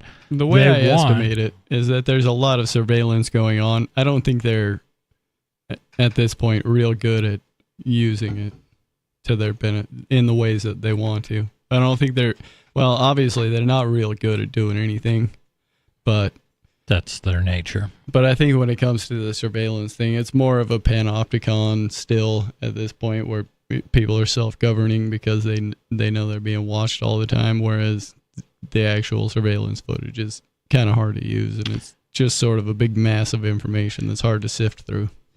I get that. I think my question for everyone here on the panel is, what for you is the most important thing? Privacy, or financial privacy, or being able to have financial privacy in spite of surveillance? I think financial privacy is definitely important, but at the same time, we have to realize that, even though we may want financial privacy, we have to give up some freedom in order to exchange electronically, or some privacy, rather.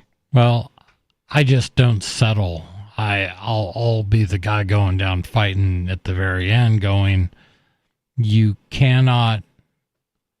CBDC is a real deciding factor. I mean, when the U.S. government has access to everyone's, more so than they do now, not only every bank account, which they already have now, they can look in anybody's bank account. They can see everything you do with your bank account. Mm-hmm. They can't see what you do with all your cash. and they just want to declare war on cash. It's ineffective, and besides, it's so and much it spreads germs. Yeah, and it's dirty money, and we just need to get rid of it and just use this, and we will absolutely guarantee your privacy. Yeah. That'll be a feature of a CBDC. They will talk about how they cannot track your individual transactions. When it comes time to selling a CBDC, they will talk about that. We have engineered it for privacy. Yeah, I bet it will be at first, too. Yeah, I'll bet it won't be ever. I'll bet it's going to be built from the ground up exactly with that in mind. No, I don't know. I don't think it'll. So that's the beautiful thing about crypto is like if you look at Bitcoin, it started out with all these promises that have systematically been taken back one by one. Was there ever a promise about privacy?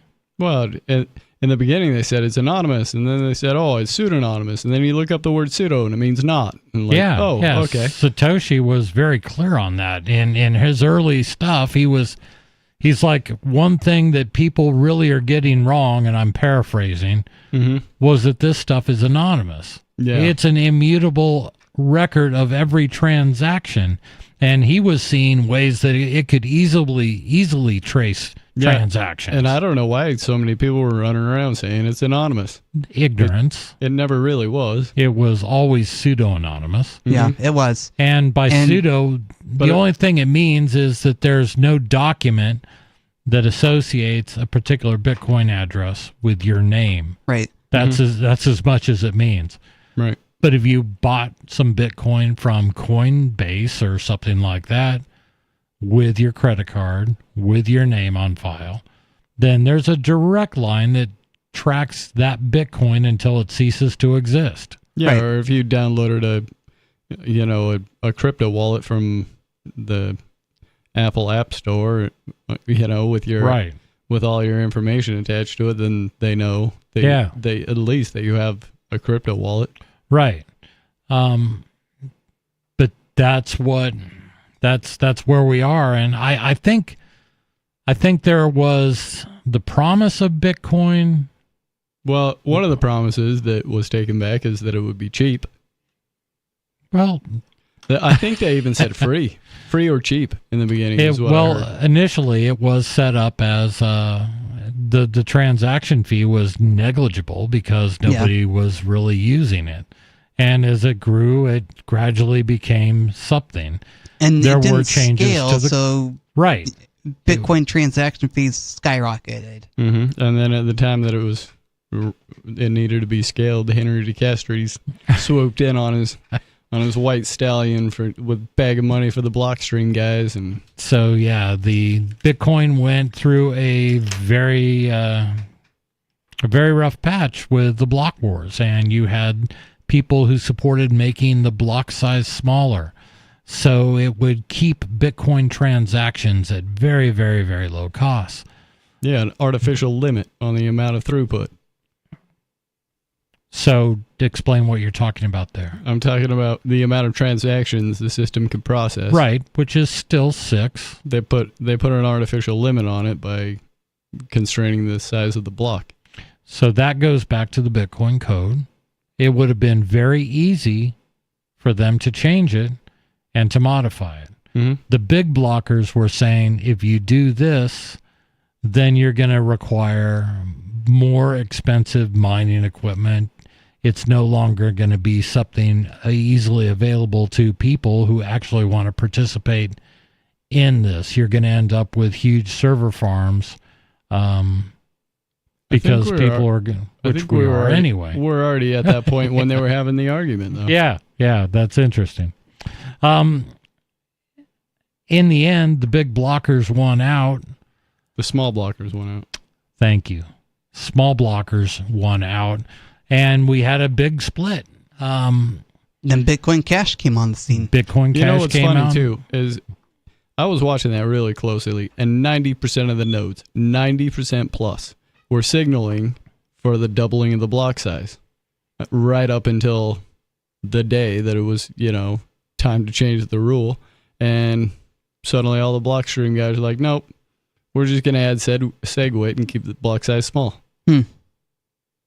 So they've segregated the witness now, which is the only thing that matters in Bitcoin anyways.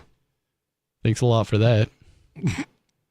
Not a big fan. No, I'm not a big fan at all of what the Blockstream developers have done to BTC. And BTC has ceased to be a easily cheap, transaction-friendly cryptocurrency.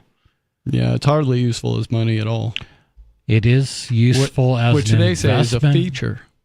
That's a feature that you can't spend it. They'll tell you. I have heard that. It's a really sad feature if it's a feature. So I still, I still like the fact that Bitcoin's rules are still pretty close to what Bitcoin's rules started as. Don't get me wrong, I like it a whole lot better than central banking currencies. Digital currency. Yeah. Or even US dollar for the If it came down to, if someone said, hey, you could either buy this with Bitcoin or the dollar, I'm going to do Bitcoin every time. Yeah, I still prefer Bitcoin over the dollar for sure. But if somebody gave me the opportunity to buy anything with Bitcoin or Bitcoin Cash or Dash or some other cryptocurrency, I'm going to use the other cryptocurrency. Mm-hmm. Because it is fast and it is easy and it's cheap. Yep. And I'm cheap. So yeah, I get the maximalist label a lot here on the show because almost all of everybody here really did support small block. Did you mean small block or large block? Large block. Okay. Thank you. See, I keep getting those confused. I'm definitely a large block person. I think we should be able to have as much data in transaction blocks as possible so that we can continue to scale the size of the system in order to accommodate more people. Yep, and unless I'm just remembering the past wrong, and memories are shoddy, there was a strong consensus that doubling the block size was the way to go. And which means your Bitcoin consensus isn't worth anything. It doesn't work. If you have a lot of developers who all work for the same company. Yeah. And that kind of goes back to, anybody... And that's kind of the problem that Bitcoin Cash is running into now is like, how do you incentivize honest development? Yeah. Because if you're going to pay your developers, then you've got centralized development. And if you're not going to pay them, then nobody's going to develop your coin. Right. Right. So it's kind of a problem. Yeah, it's not one that there's an easy solution to. Nope. What you can say is Bitcoin is still around after 15 years. It's reaching a point where I don't even consider it. I mean, it has value, but it's not money. Do you disagree with that? I don't know if I mean, money should be all the things that Bitcoin is, but it shouldn't come with a premium where I'm spending $1 to buy a cup of coffee. Yeah. In transaction fees. I would agree with you on that. It's not useful as money. It's more useful as holding coins or whatever, holding Satoshis. And you can use it as an investment device. I mean, you can buy and you could sell it when it raises in value from 65,000 to 70. Yeah, but that's number go up scam. Yeah. And I'm the one that always ends up making everybody else some money off of that because I buy it when it's high and then sell it when it's low. I have the same problem. I have the same. I've done that. On a few of them, I did. I bought a lot of different coins during the kind of the first altcoin move. This was when Bitcoin was, I think it was 2017. Mm-hmm. After everything kind of settled down after the all the drama with the block wars, then everybody was just looking at every other crypto. And I picked a few of those really, really well, and I sold at a good time. Nice. Which means my $20 investments ended up netting me maybe $100. Yay. Yeah. So that felt really good. But yeah, I've had a few small wins like that. I had a number of small wins that almost had me convinced I had an eye for these things. It wasn't that. It's just they were all going up, and I happened to get cold feet when they started to go down, and I sold. And that was good. And I think that I looked at each of those times that I had a small win and just compared to what would have been if I had left it in Bitcoin, and I would have done better on just Bitcoin. Yeah. Anyways. Yeah. So Bitcoin ended up being an investment. Did anybody happen to watch Money Electric? I think that was the name of the. Nope. This was the HBO documentary where they were going to out Satoshi Nakamoto.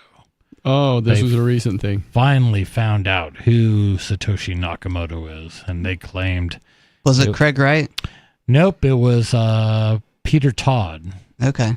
I don't know who that is. If you don't know the name Peter Todd has been involved in Bitcoin development since the Satoshi days.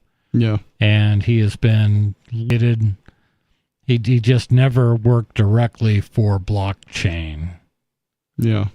But he knew Adam Back, and he knew, a lot of Greg Maxwell, and he knew all the developers there, and he was always pretty active in the Bitcoin forums and stuff like that. He's somebody you would know if you followed the Bitcoin development. Yeah.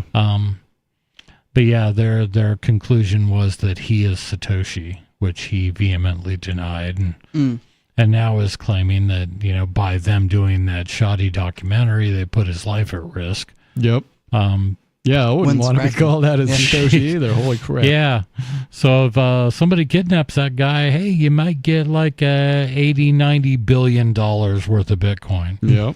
At some point he had said, people talk about burning coins. I think I'm the king of all coin burners. Yeah. Which was part of the evidence they used to say he is Satoshi. That whoever Satoshi is, if those coins, over 1 million Bitcoin, 60-some billion dollars worth of Bitcoin, has not moved in how many years? A lot of years. 12, 13, 14 million, or 12 or I think 13, 14 years. None of it has ever moved. So, yeah, about it was kind of compelling, but I just sit there and go, Peter Todd is kind of the biggest troll you would ever want to meet on the internet. And he, during the interview with the documentarians, he repeatedly said, well, I'm Satoshi. And you could tell he's just like trolling them, and they're like, see, you are Satoshi. No, I don't know about that. But then they did this documentary, and he's like, no, I'm definitely not Satoshi. Definitely not Satoshi. Oh, maybe he isn't. It's like pointing at Adam Back. Adam, he's Satoshi. And I don't think Adam's Satoshi. No, I don't either. It's not impossible, though. Adam was referenced. He was like the only guy emailed and referenced in Satoshi's white paper. Satoshi wasn't in conversations with him. I get that. 603-283-6160. Do you know who Satoshi is? Give you a clue, it's Stu. This is Free Talk Live.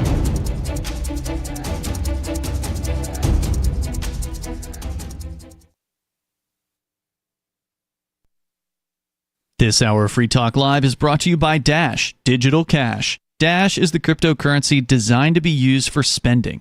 Rising fees have made Bitcoin useless for purchases, but Dash continues to have fees less than 1 cent per transaction, and its features ensure Dash is undefeated as the most useful cryptocurrency in the marketplace. From a technical standpoint, Dash transactions are irreversible, and its network is protected from 51% attacks by their Chainlocks technology. There's no need to wait for a confirmation before considering a Dash transaction complete, so it's great for merchants. Dash is one of the oldest cryptocurrencies and is widely available on exchanges, including the decentralized Maya protocol, and in multi-crypto wallets. It's easy to get and use Dash. Start by learning more at Dash.org.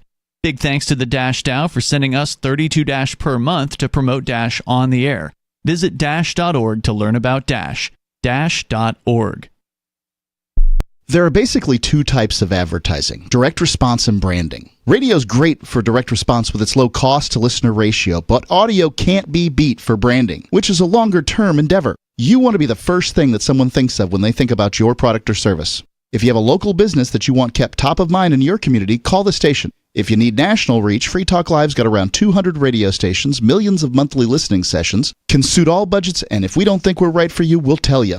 Email me, Mark at freetalklive.com. Tired of cancel culture? Sick of mega tech corporations holding an axe over your head? Join the LRN.FM Matrix chat server. It's self-hosted, so no one else can tell us what to do or say. Don't like the existing channels? You can make your own. You can even connect into some of our channels from other Matrix servers. It's federated. For the full LRN.FM Matrix experience, though, you should join our server via the step-by-step instructions at chat.lrn.fm. chat.lrn.fm. You're listening to the live edition of Free Talk Live. Hour number 3 is next after the news here on the Liberty Radio Network at LRN.FM. From Feature Story News in Washington, I'm Nick Harper. The United States has confirmed that North Korean troops are now stationed in Russia. Defense Secretary Lloyd Austin told reporters in Rome there is evidence of soldiers in the region. Ukraine's military intelligence earlier said troops were expected to arrive in Russia to join Moscow's fight against Ukraine. FSN's Megumi Lim reports from Kiev. Earlier this month, Ukraine's military intelligence chief Kirilo Budanov said as many as 2,600 North Korean soldiers would be deployed to the Kursk region. On Tuesday, he said troops were expected to arrive on October 23rd. He did not give an update on the number of soldiers. Budanov has warned that around 10,000 North Korean soldiers will likely join Russia's army in the coming months. Ukrainian President Volodymyr Zelensky has urged allies to put pressure on North Korea, saying that Ukraine's partners should not shy away from this challenge. Military experts have voiced concerns about this development, as it would be the first time since the Korean War 70 years ago that the North Korean army would be involved in military action. Megumi Lim in Kyiv. At least one person has died and dozens more have experienced food poisoning amid an E. coli outbreak at multiple McDonald's restaurants. Federal health officials say the bacteria has been linked to the chain's Quarter Pounder. Ever since Tony Waterman has more. It's believed that slivered onions may be the source of the E. coli outbreak, but the Quarter Pounder's beef patty is also being looked at. The burger has been pulled off the menu in affected states. The Centers for Disease Control and Prevention say at least 49 people across 10 states have become sick, a number of them hospitalized, including a child that has developed severe kidney disease. McDonald's president told NBC's Today Show on Wednesday that the chain is working with health officials and that it wants to restore confidence in its operations. Tony Waterman, Texas. The United Nations has been forced to pause its polio vaccination drive in the north of Gaza. More than 100,000 children were to receive the second dose of the vaccine, but due to escalating violence, this is now not possible. Ever since Jody Jacobs has more from the UN headquarters in New York. The World Health Organization says it is imperative to stop the polio outbreak in Gaza as soon as possible, before more children are paralyzed and the polio virus spreads further. But due to intense bombardment, mass displacement orders, and the lack of assured humanitarian pauses across most of northern Gaza, the UN and its partners on Wednesday suspended its operations.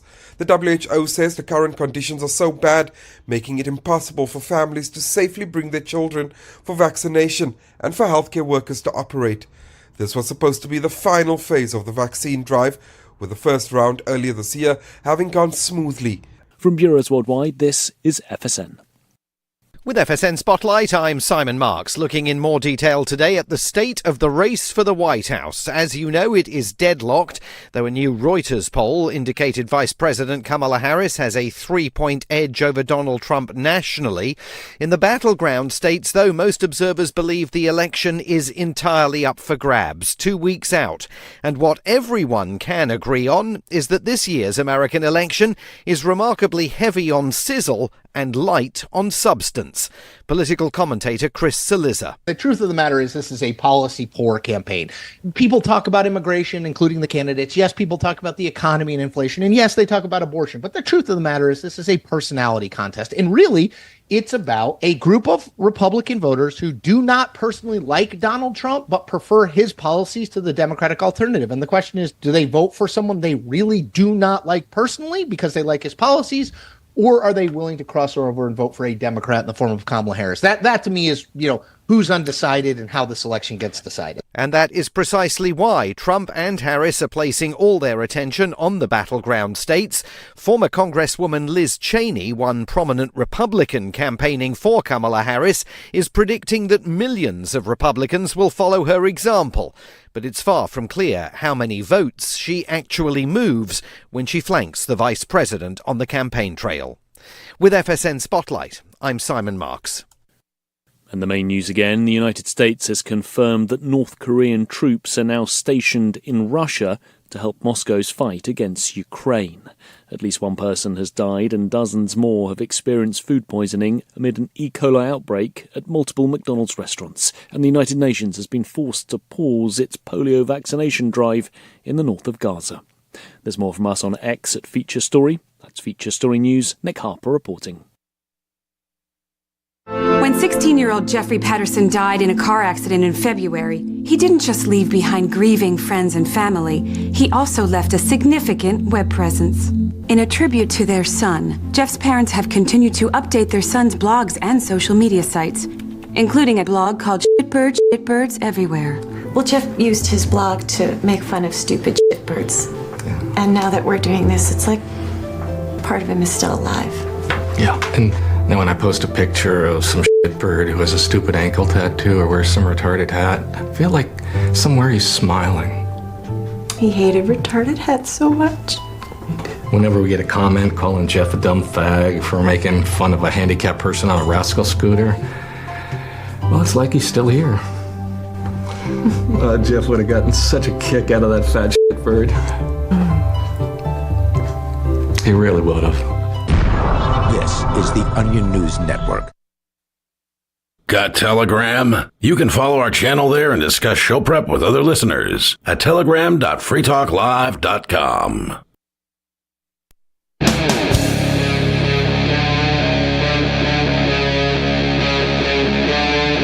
Free Talk Live. It is Free Talk Live. 603-283-6160 is the number to call. If you want to get what's on your mind off your chest, that sounded kind of confusing. Hey, you can bring up the topics. We don't care.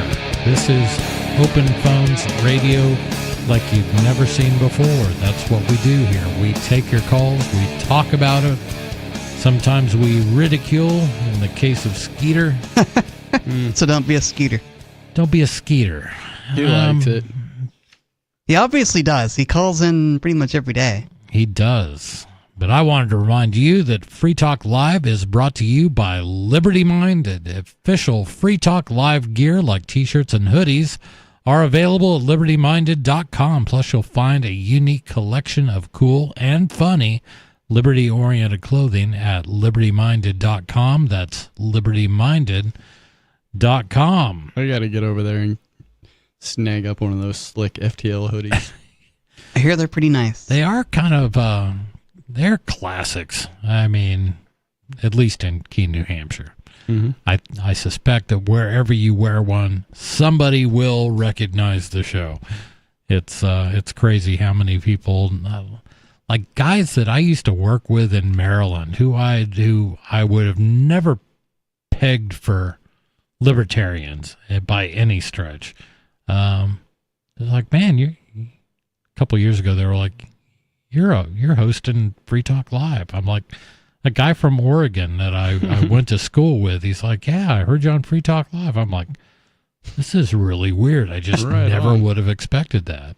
Yeah, it's really interesting that you're having the experience of being famous now on the radio. I am famous. There you go, a celebritarian. I think the term would be infamous. We're going to go to the phones where we've got the infamous Sarah in New Mexico. Sarah, you're on Free Talk Live. Oh, yes. I'm so excited. The auto brake system for pedestrians will be installed in all the cars pretty soon. All the cars. Tell me more about this auto brake system. What is it? How does it work? What does it do? Well, aren't you blind? Wouldn't you want this if you're crossing the street? Well, We prefer to call him sight challenged and unseen. I prefer the term blind, Chris. Okay. But so here's the thing, Sarah. I don't think it's the government's responsibility to mandate that there should be auto brakes for pedestrians. I think pedestrians need to have awareness and have situational awareness so that they can slow down for me when I'm crossing the street.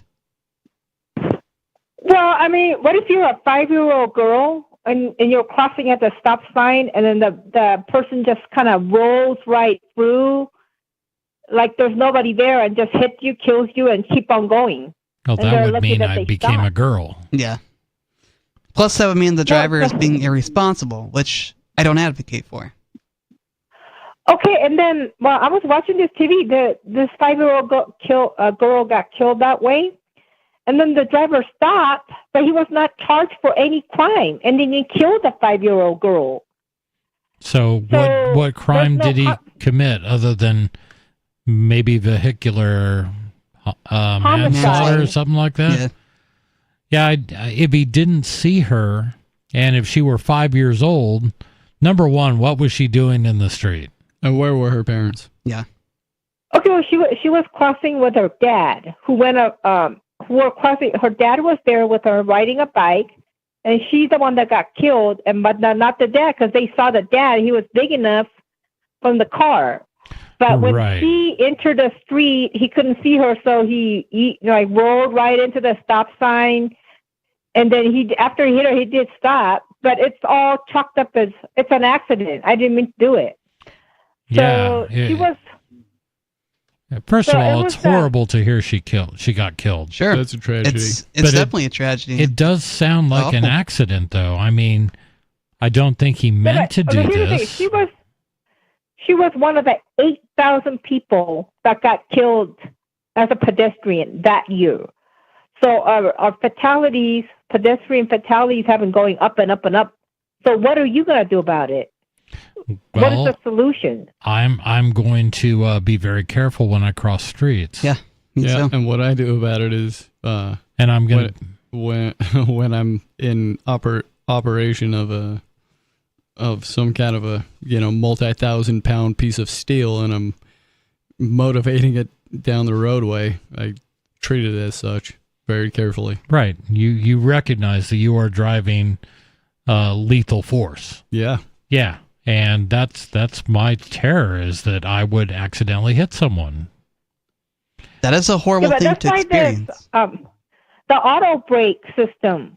So it's I think it's on the Lexuses or the expensive cars. They have these features where they auto stop you when you're backing up, and they auto stop you when you're going to the front.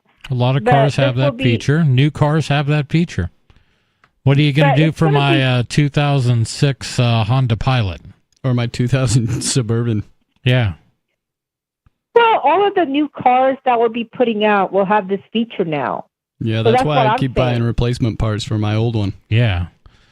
These new cars are wonderful, and I love a lot of the new vehicles that are coming out. But right now, they're outside the financial capabilities of most Americans. Do you realize that, right? Most people cannot afford to buy a brand new car all the time. That's correct. So it's going to take a while. And another thing that they said was that, those trucks that have the really big the big trucks, like you were saying, they're more deadly when they hit a pedestrian, and the smaller, narrower hoods, which makes sense. You get a brick, like a giant brick that hits you, and that will actually throw you off, and that's more lethal. He with the most mass wins in all cases. If it's two objects hitting each other, and one of them is a soft and squishy human being versus 3,000 to 6,000 pound automobile, which probably also has a lot of kinetic energy built up, the human's always going to lose. I would be more interested in what solutions. How can we teach people to look both ways? We've been talking about that for years. Yeah. Also, how can you teach people that traffic cars more carefully. My concern Yeah. about having an auto brake system or having these sort of systems in general, while they're nice and they're great for, relying on at some points during your journey, during your commute, when you become too reliant on them, you become lazy and unaware of your surroundings and unaware of, what's going on in front of you to control the vehicle better. And that's the point I'd like to make, is that it's better to be responsible and aware than unaware and irresponsible and relying on these systems to take care of you when they might be faulty. Yeah, I'm reminded of a story where they put up a handrail around a steep drop off for a pedestrian path where people walked every day, and occasionally somebody might fall off of it. But they put up a handrail and nobody fell off it, and eventually the handrail went away, and suddenly people were falling off it in droves. Interesting. Just because they were used to a handrail there. Oh my God. I predict that the biggest escalation in pedestrian deaths by automobile will occur shortly after we have self-driving cars widespread. I'm really torn on the self-driving car thing because, like when you start out at the red light is turned green and you're in a line of cars and the first guy goes and the second guy goes and then the third guy goes and you're like, man, why can't we all just hit our gas at the same time? Right. We'd be there so much faster. Well, self-driving cars would do that, and a traffic jam would be a thing of the past. You'd never see one anymore. Right. On the other hand, I don't want my car doing anything I didn't tell it to do specifically. Exactly. But what about the car in front who decides that it sees a pedestrian and slams on the brakes? Yeah, well, that's kind of why they all have to be self-driving cars, so they can talk to each other and be like, hey, I'm stopping, and then the car behind knows. Yeah, it's good technology. I'm kind of with Stu and with Riley. I just don't. I would rather have personal responsibility when I get behind the wheel. I know that my vehicle is capable of killing someone. I've known that every day since I got a driver's license. That's right. And have you ever killed anyone with Not your vehicle? Yet. No, Not me yet. neither. Not yet. Well, what's funny? There's actually that lady. She actually has an organization, a national organization. I have to get their website. I would like to talk to that lady. I have to tell her we're number one per capita with pedestrian fatalities here. There's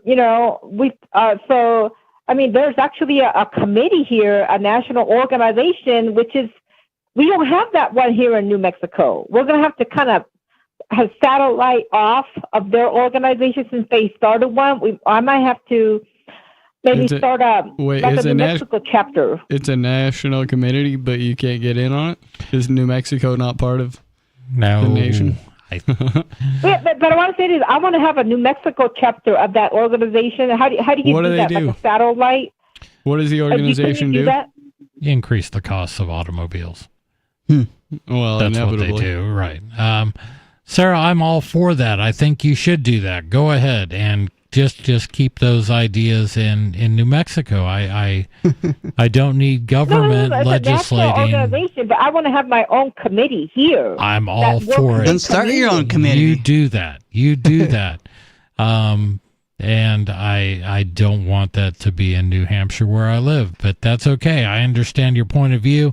I just don't think it's fair to put the burden of responsibility on everyone else. It's your responsibility as a pedestrian to make sure you're safe and not to get in front of a car, and it's responsibility of every one of those drivers to make sure they don't make a horrible and life-altering disaster occur. Sarah, thank you so much for the call. Before we move on, I just want to say that, when I walk down to downtown Keene here in New Hampshire, when I cross streets, I still have to be careful and listen to the traffic when I'm crossing the street because, there might be a weird car that's driving crazily when I'm crossing the street. So I have to be a little more aware when I'm crossing the street to make sure I don't get hit. Or better yet, an electric car that is just completely silent. Yeah, that'd be the worst. So when electric cars first started out, they were talking about putting like some sort of noisemaker in them so that they would always sound like another car. Yep. Do they still do that? I don't know. I don't know either. A lot of them have that. Yeah, for the slower speeds when the engine's not running, when the gas engine isn't running, and for like when they're in reverse, I think. Oh, they beep or something, or they make like some of them make like a weird spaceship noise. So, they got. I think some of them make like a sort of engine like noise, but yeah, honestly, I'm thinking about the blind, and Riley, you just said you have to listen for the sound of cars, and that's smart. Yeah. You've never been hit by a car, have you? No. Wow. Good thing you don't live in New Mexico. I know. I'd probably be hit by a car. Exactly. No, it's a tough subject because, I mean, nobody wants to hear about that, and nobody would advocate the killing of 5-year-old little girls on the roadways. I mean, no one would. And I can imagine for this horrible thing, the driver must feel horrible. It's traumatic to kill a child. No kidding. Is it? I trust you're not speaking from experience. I'm not speaking from experience, but I imagine it probably is traumatic to kill a child. Yeah, it's got to be horrible. And I don't want to poke fun at Sarah, but I don't want to see more legislation, more regulation of what we need to do to make safe vehicles. And it's just asinine how much, and I'll have to pull up a story. I can't find it right now. But it was an estimate of the cost in a new car of how much of that cost is generated by regulation. And you look at the not only safety features that are all over the place. You've got to do this, you've got to do that.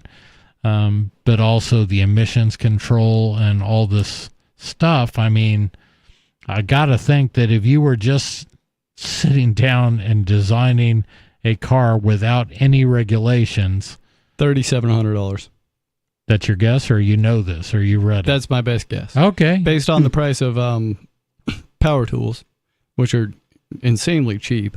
Right. Compared to the price of everything else in the market. Yeah. And they keep getting cheaper somehow. But I imagine more efficient manufacturing methods and stuff like that. Yeah. So you're going to use very similar manufacturing methods to make a power tool as you would making a car. And they serving these things up real cheap. They plastic mold injection things, and they have manufacturing processes down to where they can really crank some stuff out. So I think $3,700. I'll bet you're right, or you're in the right ballpark. You know what I mean? I have no doubt it would be sub $10,000 for a brand new car. Mm-hmm. I mean, even that $10,000 sounds high. Yeah. If you start removing all this stuff, I imagine that other countries don't have the same regulatory burden that we do in the United States. For example, in China, does China have the same regulatory burden of making a automobile that we have in the United States? But Chris, without all the regulatory things without the government regulating everything, we're going to have crashes. Cars are going to break down the streets. We're going to have anarchy. Yes, absolutely.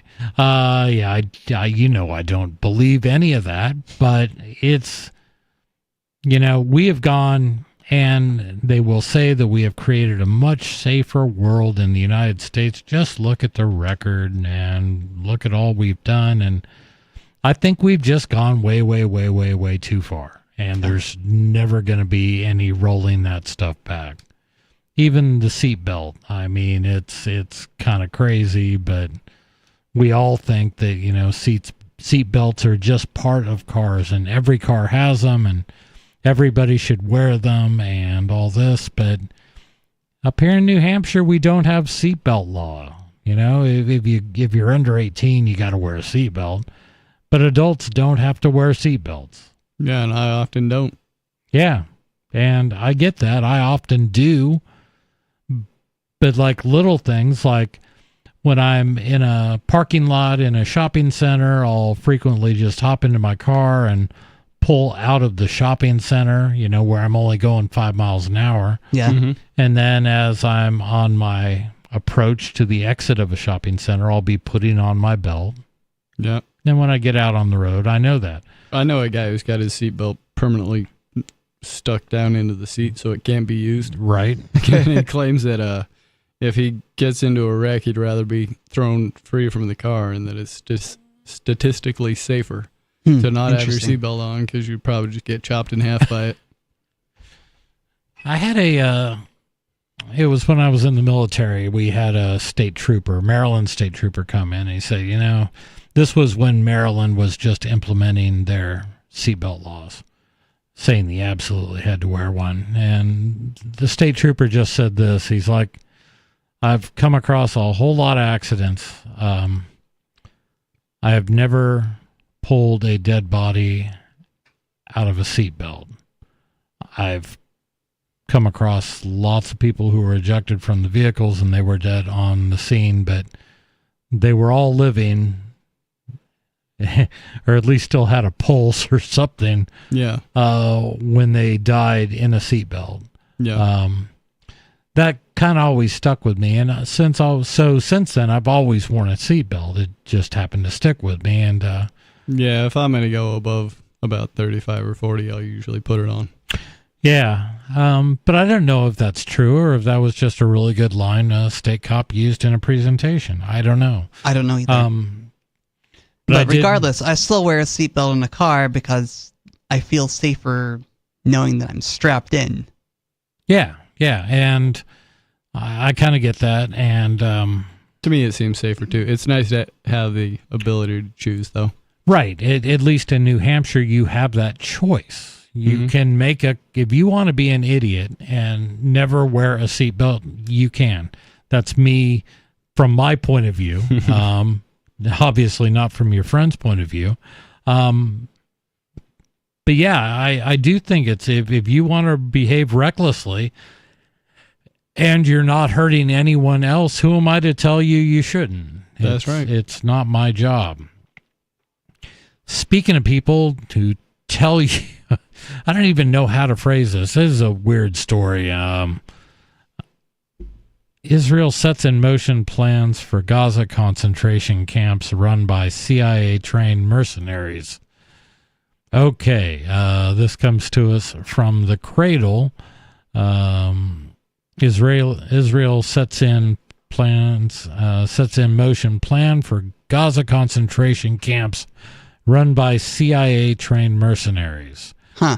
Palestinians in Gaza would be forced to live in quote, humanitarian bubbles, unquote. Humanitarian bubbles. Where entry and access to food would be based on biometric information. Israeli Prime Minister Benjamin Netanyahu's cabinet is expected to approve a plan to establish concentration camps in Gaza, operated by mercenaries from a private security firm run by former U.S. and Israeli intelligence officials and special forces commanders. Yedowith Amronov reported on 22 October. So that phrase, concentration camps. Is this a true story? Immediately, we'll get into it, and if it gives us some reason to disapprove it. The term concentration camp is pretty loaded. It is very What loaded. do you think of when you think of a concentration camp? I think of Auschwitz and exactly. the Nazi solutions. It's like band camp, but for concentration, right? It's exactly. Where they teach you to concentrate Yeah. Concentration camp, I can't remember when I went down this rabbit hole. But it wasn't just in Nazi Germany. Concentration camps have been used in lots of different countries around the world. The term that I believe Wikipedia was using, they say a concentration camp is where the people are placed in it for political reasons. We'll get more into concentration camps in just a moment, but 603-283-6160 is the number to call to get on the air and tell us what you think. This is Free Talk Live.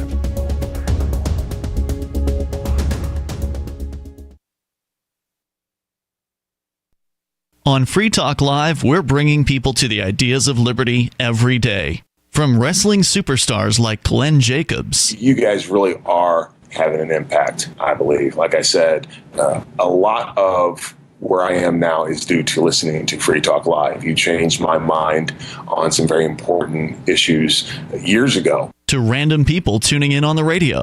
I was kind of stuck in the left-right paradigm. I heard your show by chance on a Saturday night. From there, I went on, joined the Free State Project, and become an amplifier. So, I mean, that's really the reason why I amp is because I know that if it wasn't for you guys being on as many stations as you are, I never would have found the ideas of liberty. You can help more people hear the message of liberty by joining Free Talk Live's AMPS program on Patreon for as little as $5 a month. And you'll get access to special perks. Visit amps.freetalklive.com, amps.freetalklive.com. From Feature Story News in Washington, I'm Nick Harper. The United States has confirmed that North Korean troops are now stationed in Russia. Defense Secretary Lloyd Austin told reporters in Rome there is evidence of soldiers in the region. Ukraine's military intelligence earlier said troops were expected to arrive in Russia to join Moscow's fight against Ukraine. FSN's Megumi Lim reports from Kiev.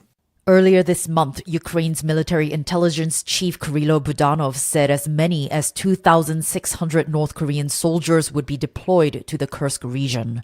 On Tuesday, he said troops were expected to arrive on October 23rd. He did not give an update on the number of soldiers. Budanov has warned that around 10,000 North Korean soldiers will likely join Russia's army in the coming months. Ukrainian President Volodymyr Zelensky has urged allies to put pressure on North Korea, saying that Ukraine's partners should not shy away from this challenge. Military experts have voiced concerns about this development, as it would be the first time since the Korean War 70 years ago that the North Korean army would be involved in military action. Megumi Lim in Kyiv. At least one person has died and dozens more have experienced food poisoning amid an E. coli outbreak at multiple McDonald's restaurants. Federal health officials say the bacteria has been linked to the chain's Quarter Pounder. Ever since Tony Waterman has more. It's believed that slivered onions may be the source of the E. coli outbreak, but the Quarter Pounder's beef patty is also being looked at. The burger has been pulled off the menu in affected states. The Centers for Disease Control and Prevention say at least 49 people across 10 states have become sick, a number of them hospitalized, including a child that has developed severe kidney disease. McDonald's president told NBC's Today Show on Wednesday that the chain is working with health officials and that it wants to restore confidence in its operations. Tony Waterman, Texas. The United Nations has been forced to pause its polio vaccination drive in the north of Gaza. More than 100,000 children were to receive the second dose of the vaccine, but due to escalating violence, this is now not possible. Ever since Jody Jacobs has more from the UN headquarters in New York. The World Health Organization says it is imperative to stop the polio outbreak in Gaza as soon as possible, before more children are paralyzed and the polio virus spreads further. But due to intense bombardment, mass displacement orders, and the lack of assured humanitarian pauses across most of northern Gaza, the UN and its partners on Wednesday suspended its operations.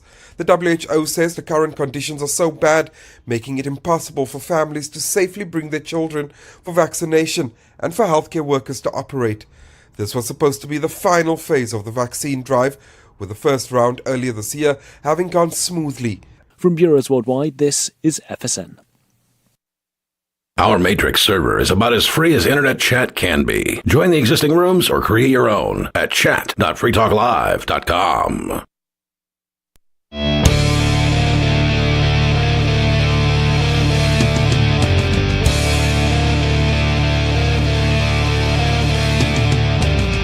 This is Free Talk Live. 603-283-6160 is our number. We're in hour number 3, but there's still time for you to get on and tell us what's on your mind. In studio, it's myself, Chris, Stu, and Riley. And we have been kind of all over the board. We talked about voting, how do you get liberty if you're going to vote, and some thoughts on that. We talked about crypto. Yeah, we did spend a lot of time talking about crypto, and I could talk about crypto forever. Exactly. But you can't talk about crypto forever unless this next caller happens to talk about it. So we're going to take a call from Foxborough, Massachusetts. Foxborough, you're on Free Talk Live. Hi, I just want to say about the seatbelt conversation that you guys were having. Yes. Not wearing your seatbelt in the car when there's other people in the car with you is a NAP violation, because in the case of an accident, you become a projectile weapon against the other people in the car. I don't think that's exactly right. It's akin to DUI, which doesn't actually cause a victim until it does, at which point it became a crime. If there are other people in the car and you decide not to wear your seatbelt and you get into an accident, you fly into them and break their neck and kill them. Yeah, but if you don't get into an accident, then everything's fine. Yeah, if you don't. But if you do, then you took an action that ended someone else's life. Yeah, but it was the getting into an accident, not the not wearing a seatbelt. If someone else hits you, you had no hand in that. You took the action that killed the person. If they have their seatbelt on, you are the one that caused it. Yeah, that's correct at that point, yeah. Correct. So wear your seatbelts, everybody. I usually do. I'm trying to understand how I would hit somebody else if I'm always the driver. Your body becomes a projectile if you're not strapped down. Okay. If someone else is in the car with you and you don't have your seatbelt on, but they do, and someone hits your car, your body is going to fly around the car. Is it? Hurt the people in the car with you. It certainly can, yes. I believe that, but it seems like I don't have a lot of room where I'm driving at, and most of me is wedged underneath the steering wheel. Yeah, you'd be surprised what can happen to a body in a high-speed Should we wreck. test it? Yeah. Do I need to make myself a crash test dummy? Maybe you should, Chris. Okay. So your body's traveling, and when your car stops, your body doesn't stop with it. Exactly. It's going to go right through the glass if I'm not wearing a It seatbelt. depends where you're hit from because of physics. So if you're hit from the front, yeah, you'll go right through the glass. But if somebody rear ends you, you're going to go in a different direction. Yeah, you could fly into the back seat. If you're T-boned, you could fly into the passenger seat. Correct. Okay, I'll take your guys' word for it. You've obviously both been in way more accidents than I have. Well, no, I've just heard about this is a thing that happens. Sometimes people die in a car crash, and it's because they were smashed by a body flying around inside of the car. I get it. And my whole point is I think seatbelts are a good thing, but I don't need one when I'm going less than 5 miles an hour. I'm sorry. But it's probably right. Less than 5 miles an hour, you will be fine. And the people in the car with you will be fine. But a lot of people say, if I'm not wearing a seatbelt, it's not affecting anyone but me. So I just wanted to make it clear that that's not always the case. If you have other people in the car with you, you are affecting them too if you get hit. You don't even have to do anything wrong in that situation to get hit by another car, and then your action caused the harm of another. Okay. All right. That's a good technicality. I'm not going to debate you. I mean, you're very dead set on this, and I don't even feel compelled to debate it. So there you go. I think that's an accurate assessment. There you go. Hey, thank you so much for the call. That sounded like Lori. Yeah, I think it was. What? What's she calling here for? Why can't she? She's on the show too. I know that. Why didn't she just come on the show? It would have been very so much passionate about people wearing their seatbelts. Tell her I am not wearing my seatbelt. I'm going to drive all the way home.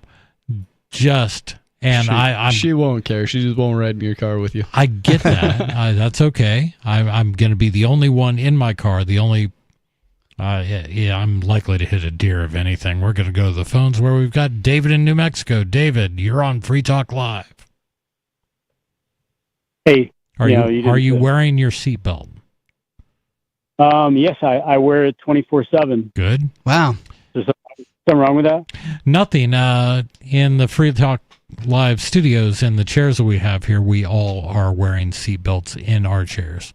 Well, I would sure hope so. I know. This show goes driving pretty fast sometimes, man. Yeah, you're constantly crashing. Funny guy. Nice one. And so, yeah, I hope the cops that just drove by are wearing their seatbelts, the ones that I called on my wonderful neighbors. But you were talking about politics, and so I want to make a couple comments on that. But I got to make one comment on your 5 mile per hour thing. So if you're going 5 miles per hour and you hit something, you may possibly be okay. Actually, I don't think you would. I think at 5 miles an hour, and if you hit an immovable object, I think you're going to wish you had your seatbelt on, even in a 5 mile an hour crash. If you go from 5 miles an hour to 0 in 1/100th of a second, you're going to probably wish you had that seatbelt on. Probably, yeah. Yeah. Another thing that the seatbelt does, it doesn't just, or along the lines of keeping you from being a projectile going around the inside or to the outside of the vehicle. From my flying days, I recall that in addition to trying to keep you alive in a crash, one of the things that the seatbelt does all the time is keep you in the seat in case you hit turbulence. Right. Because if you're not in that seat, that means you can't reach the flight controls. And if you can't reach the flight controls, you ain't flying the airplane. Right. And the same can be true in a car, because if you get bumped out of the area of your driving controls, like the brake pedal, if you can't hit the brake pedal anymore because you got moved over to the other side of the car, then the brakes might help you out a little bit, but since you can't reach that brake pedal, you don't need to think about it. And then lastly on that subject, a seatbelt is really nothing more than a piece of safety equipment. So if you're going to argue that using that piece of safety equipment called a seatbelt is optional, then you could make the same argument about things like brakes or taillights at night. Sure. Yep. So I'd love to be able to turn off my taillights at night selectively. Yeah, and I'd love to have night vision in my car so I could get away from cops. There you go. If I could turn off all my lights and have night vision, I would have a slight advantage. That would be nice. But I just want to bring up one fact, David. I have experience with going from I was in a wreck when I was 17 years old, going 60, 65 miles an hour without a seatbelt on. And it made me more conscientious of wearing a seatbelt. But I had gone off a road and I was starting to pull the car back onto the road, and I hit. Have you ever seen those turnarounds off the side of a road? And they have like a corrugated pipe that runs underneath the turnaround. It's called a field approach, and it's a culvert underneath of it. Yeah. Well, as I was trying to bring the car back onto the road, I struck that sort of concrete wall right beside the culvert, and end over end, ass over tea kettle. I guess that would be the best way to put it. Cool. The car flew over the whole turnaround and landed on the other side on the roof. And I stayed in my seat. Well, part of me did. My arm and my face went kind of through the windshield. But I stayed in the vehicle, and so did my passenger. He stayed in the vehicle. I don't know if he was wearing a seatbelt or not. I know that I was not. I know that the roof of the Dodge Omni, a fine vehicle, they fly well, but they don't land so well. The roof of the Dodge Omni was smashed down flat with the base of the seat, so had I been wearing a seatbelt, I would be missing a head or had it flattened or something. For whatever reason, I was not wearing a seatbelt, and it all just happened to work out in a way that I only broke my back, but I didn't lose my head. And that's how it is in car crashes. There's no way to predict what's going to be safe and what isn't. And there is nothing that came out of me cervical sprain where I had to pick my head up to move it to face the TV if I wanted to watch TV. All the muscles in my neck had been ripped loose, and I had broken 5 vertebrae in my back. That did not convince me that I should never wear a seatbelt. Right. Nothing about that accident said, see, seatbelts are evil. Never wear a seatbelt. No, I wear a seatbelt, and I still do. So, yeah, interesting that we were talking about collisions, and I'm like, holy cow, I've had this happen. I have been the guy without a seatbelt. So anyway. Yeah, I had a almost the exact same accident. I was going down a 2-lane, and I was in the middle of passing a farm truck, and the farm truck had about 10 foot of lumber sticking out the back end of it, and just as I was passing him, he illegally, meaning late, signaled a left turn, and he turned right in front of me. I was able to swerve back into my original lane from the passing lane, but the 10 foot of lumber sticking out the back end of his truck hit my windshield right at where my head was. Luckily, the door post deflected the lumber up and over. But what it did is it was enough torque on the car that it turned the car, it put it into a sideways drift, edging off the side of the road down in the ditch in a sideways drift. And before it ever did that, this is all in slow motion.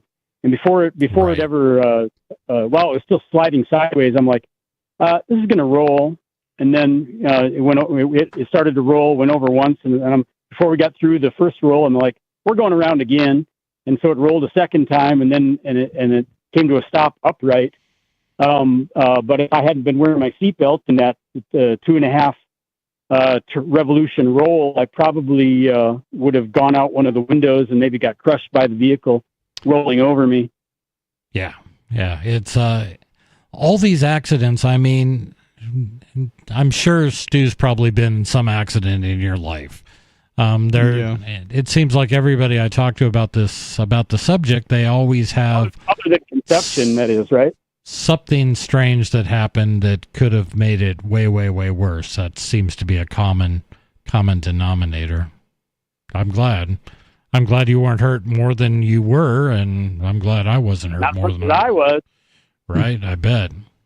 What else are you calling about, David?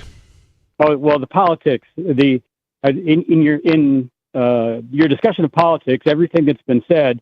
Remember, whether you like it or not, the people that created this country by force wrote a document that put you in the driver's seat. You, the people, we, the people.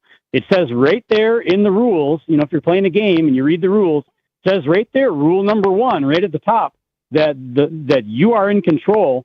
And if you're being jacked around by your government and you don't do anything about it, if you're being illegally jacked around by your government, which you are, and you don't do anything about it, it's on you. I agree. So what do you suggest doing about it? So does that mean vote harder? Well, you can continue to vote, but yeah, you need to make it clear to them in no uncertain terms that you ain't playing anymore.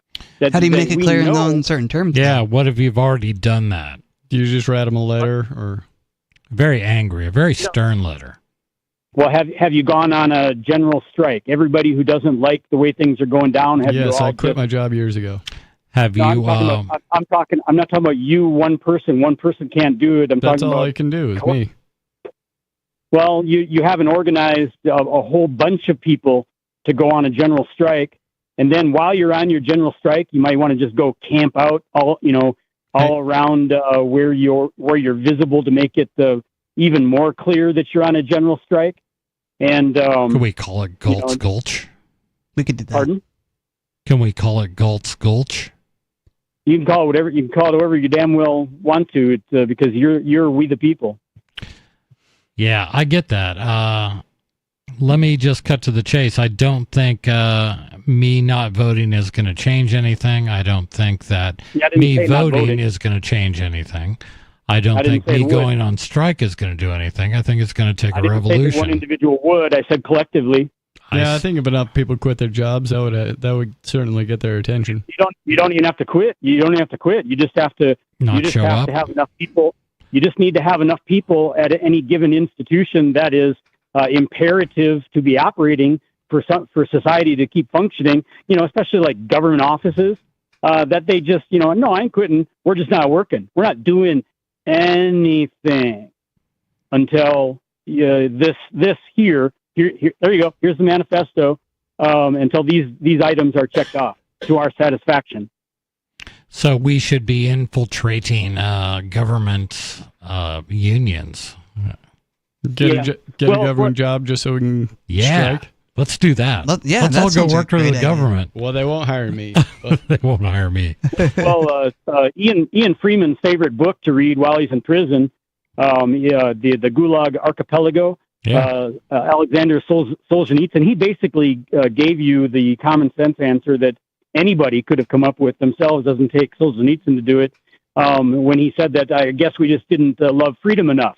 Because what he said is, at any time, we the people could have easily just taken out the small crews that were going to people's homes in the middle of the night and extracting them from their homes. Yeah, that's absolutely right. With all this could be stopped at any time, but right. All you got to do is do it. But because they're in far inferior numbers and they are criminals, there's plenty of court admissible evidence that they are committing felony after felony after felony after felony. But they have the courts. No. Well, you are the ultimate authority. You are we the people. I hear what you're saying. If the courts don't do their job, you have the right to be the court.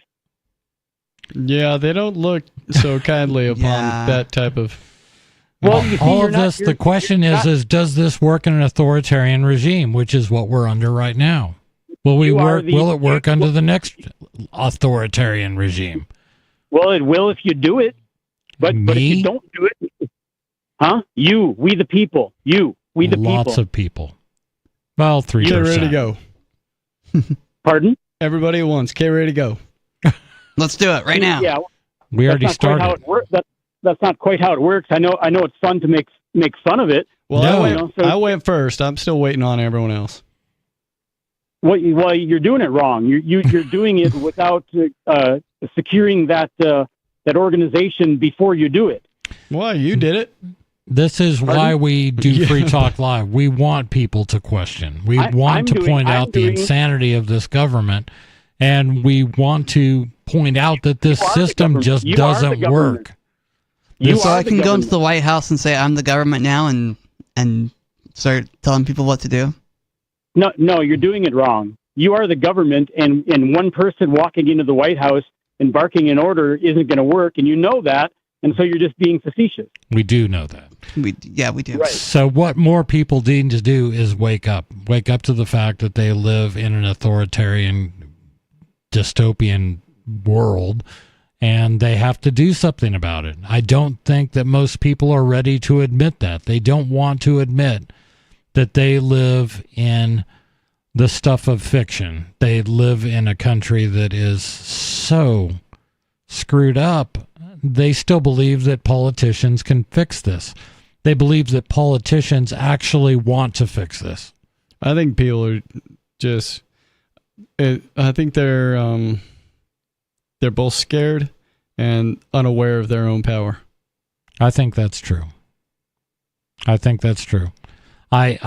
also that a majority of people are comfortable enough that they don't feel that it would. They don't want to take that drastic a step because they still have comfort.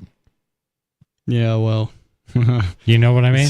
Yeah, you keep playing this game and see how much comfort you have. That's what I'm counting on as a good collapsitarian. I'm counting on this thing to get so bad that people will actually wake up, because talking to them during reasonably good times doesn't work. That's my conclusion. Yeah. Seems to be the case. Yeah. David, thank you so much. Any final thoughts? Final thoughts. Let me think of a final thought. No, come on, man. You're supposed to have this ready to go. You know, at this point during your calls, I say any final thoughts, Yeah, but I've been trained by Free Talk Live over the last 15 years that at this point I'm probably muted anyway. And so No, I don't mute you. Well, you're the only one. No. I'm sorry, I accidentally muted you there. Yeah, how about now? All right, man. Yeah. Have a great night. Yeah, I just think that a lot of people here are, they're. And I'm not talking about the poorest people. Even the poorest people now feel that they have to keep this thing going because that's the only income they have is from the government. Yeah, I call that cowardice. Yeah. This is why a lot of us have moved to New Hampshire as being part of the Free State Project to say we're moving to change the government to the best of our ability and change the system to the best of our ability. Kinda. I just came up because I've heard there were some anarchists here and I'd rather hang out with them. That's a good point. I have no hopes of changing the system. I don't even think secession's going to work unless you got an alternative to put there because people are too scared to just walk away, especially if you think you're going to abscond with a chunk of the landmass that belongs to the empire. Good luck. Right. I tend to agree, but it's fun to talk about, it's fun to theorize about, but at the same time, I'm not gonna say it's gonna work because I don't think it will. I think people should absolutely keep trying for it, though. Absolutely. I think so too. I joke about collapsitarianism, but I do believe it's not an if, it's a when. I don't believe that this system is sustainable. Well, it's designed to collapse. It's coming. Exactly. It's going to hurt a lot, too. It's going to hurt a lot. And I just want New Hampshire to be ready to go. I agree. I want us to have gone through some thought on this of what would a New Hampshire look like without the United States. Mm-hmm. And I think that's the important part, that we have a Constitution, a Bill of Rights. We do have all the government things that would hopefully quell the populace, at least into not being as afraid of making that step, because it's coming. I think in Texas, if I were a betting man, I'd say Texas will probably go before any place else. Yeah, I would guess so. If Texas goes, then I hope that empowers more states to think about it. I don't care who goes first, but I'm guessing Texas. I hope that empowers what is a pretty self-sufficient populace anyway, which is New Hampshire, I think. Yep. I think that New Hampshireites have always felt that they'll just take care of it themselves and they'll do things their own way, and that's all good. What I would hate to be is living in a state that just is going to hold on to this sinking ship until they go down with it, and that's what I think most of the states are going to do if the country ever starts breaking apart. I'm glad I am where I am. Yeah. New Hampshire is a nice place to be. It is. It's a nice place to kick back and watch the fall of Western civilization. That's it for Free Talk Live for tonight. We'll be back next Wednesday. Be sure to tune in. Be sure to give us a call. Peace.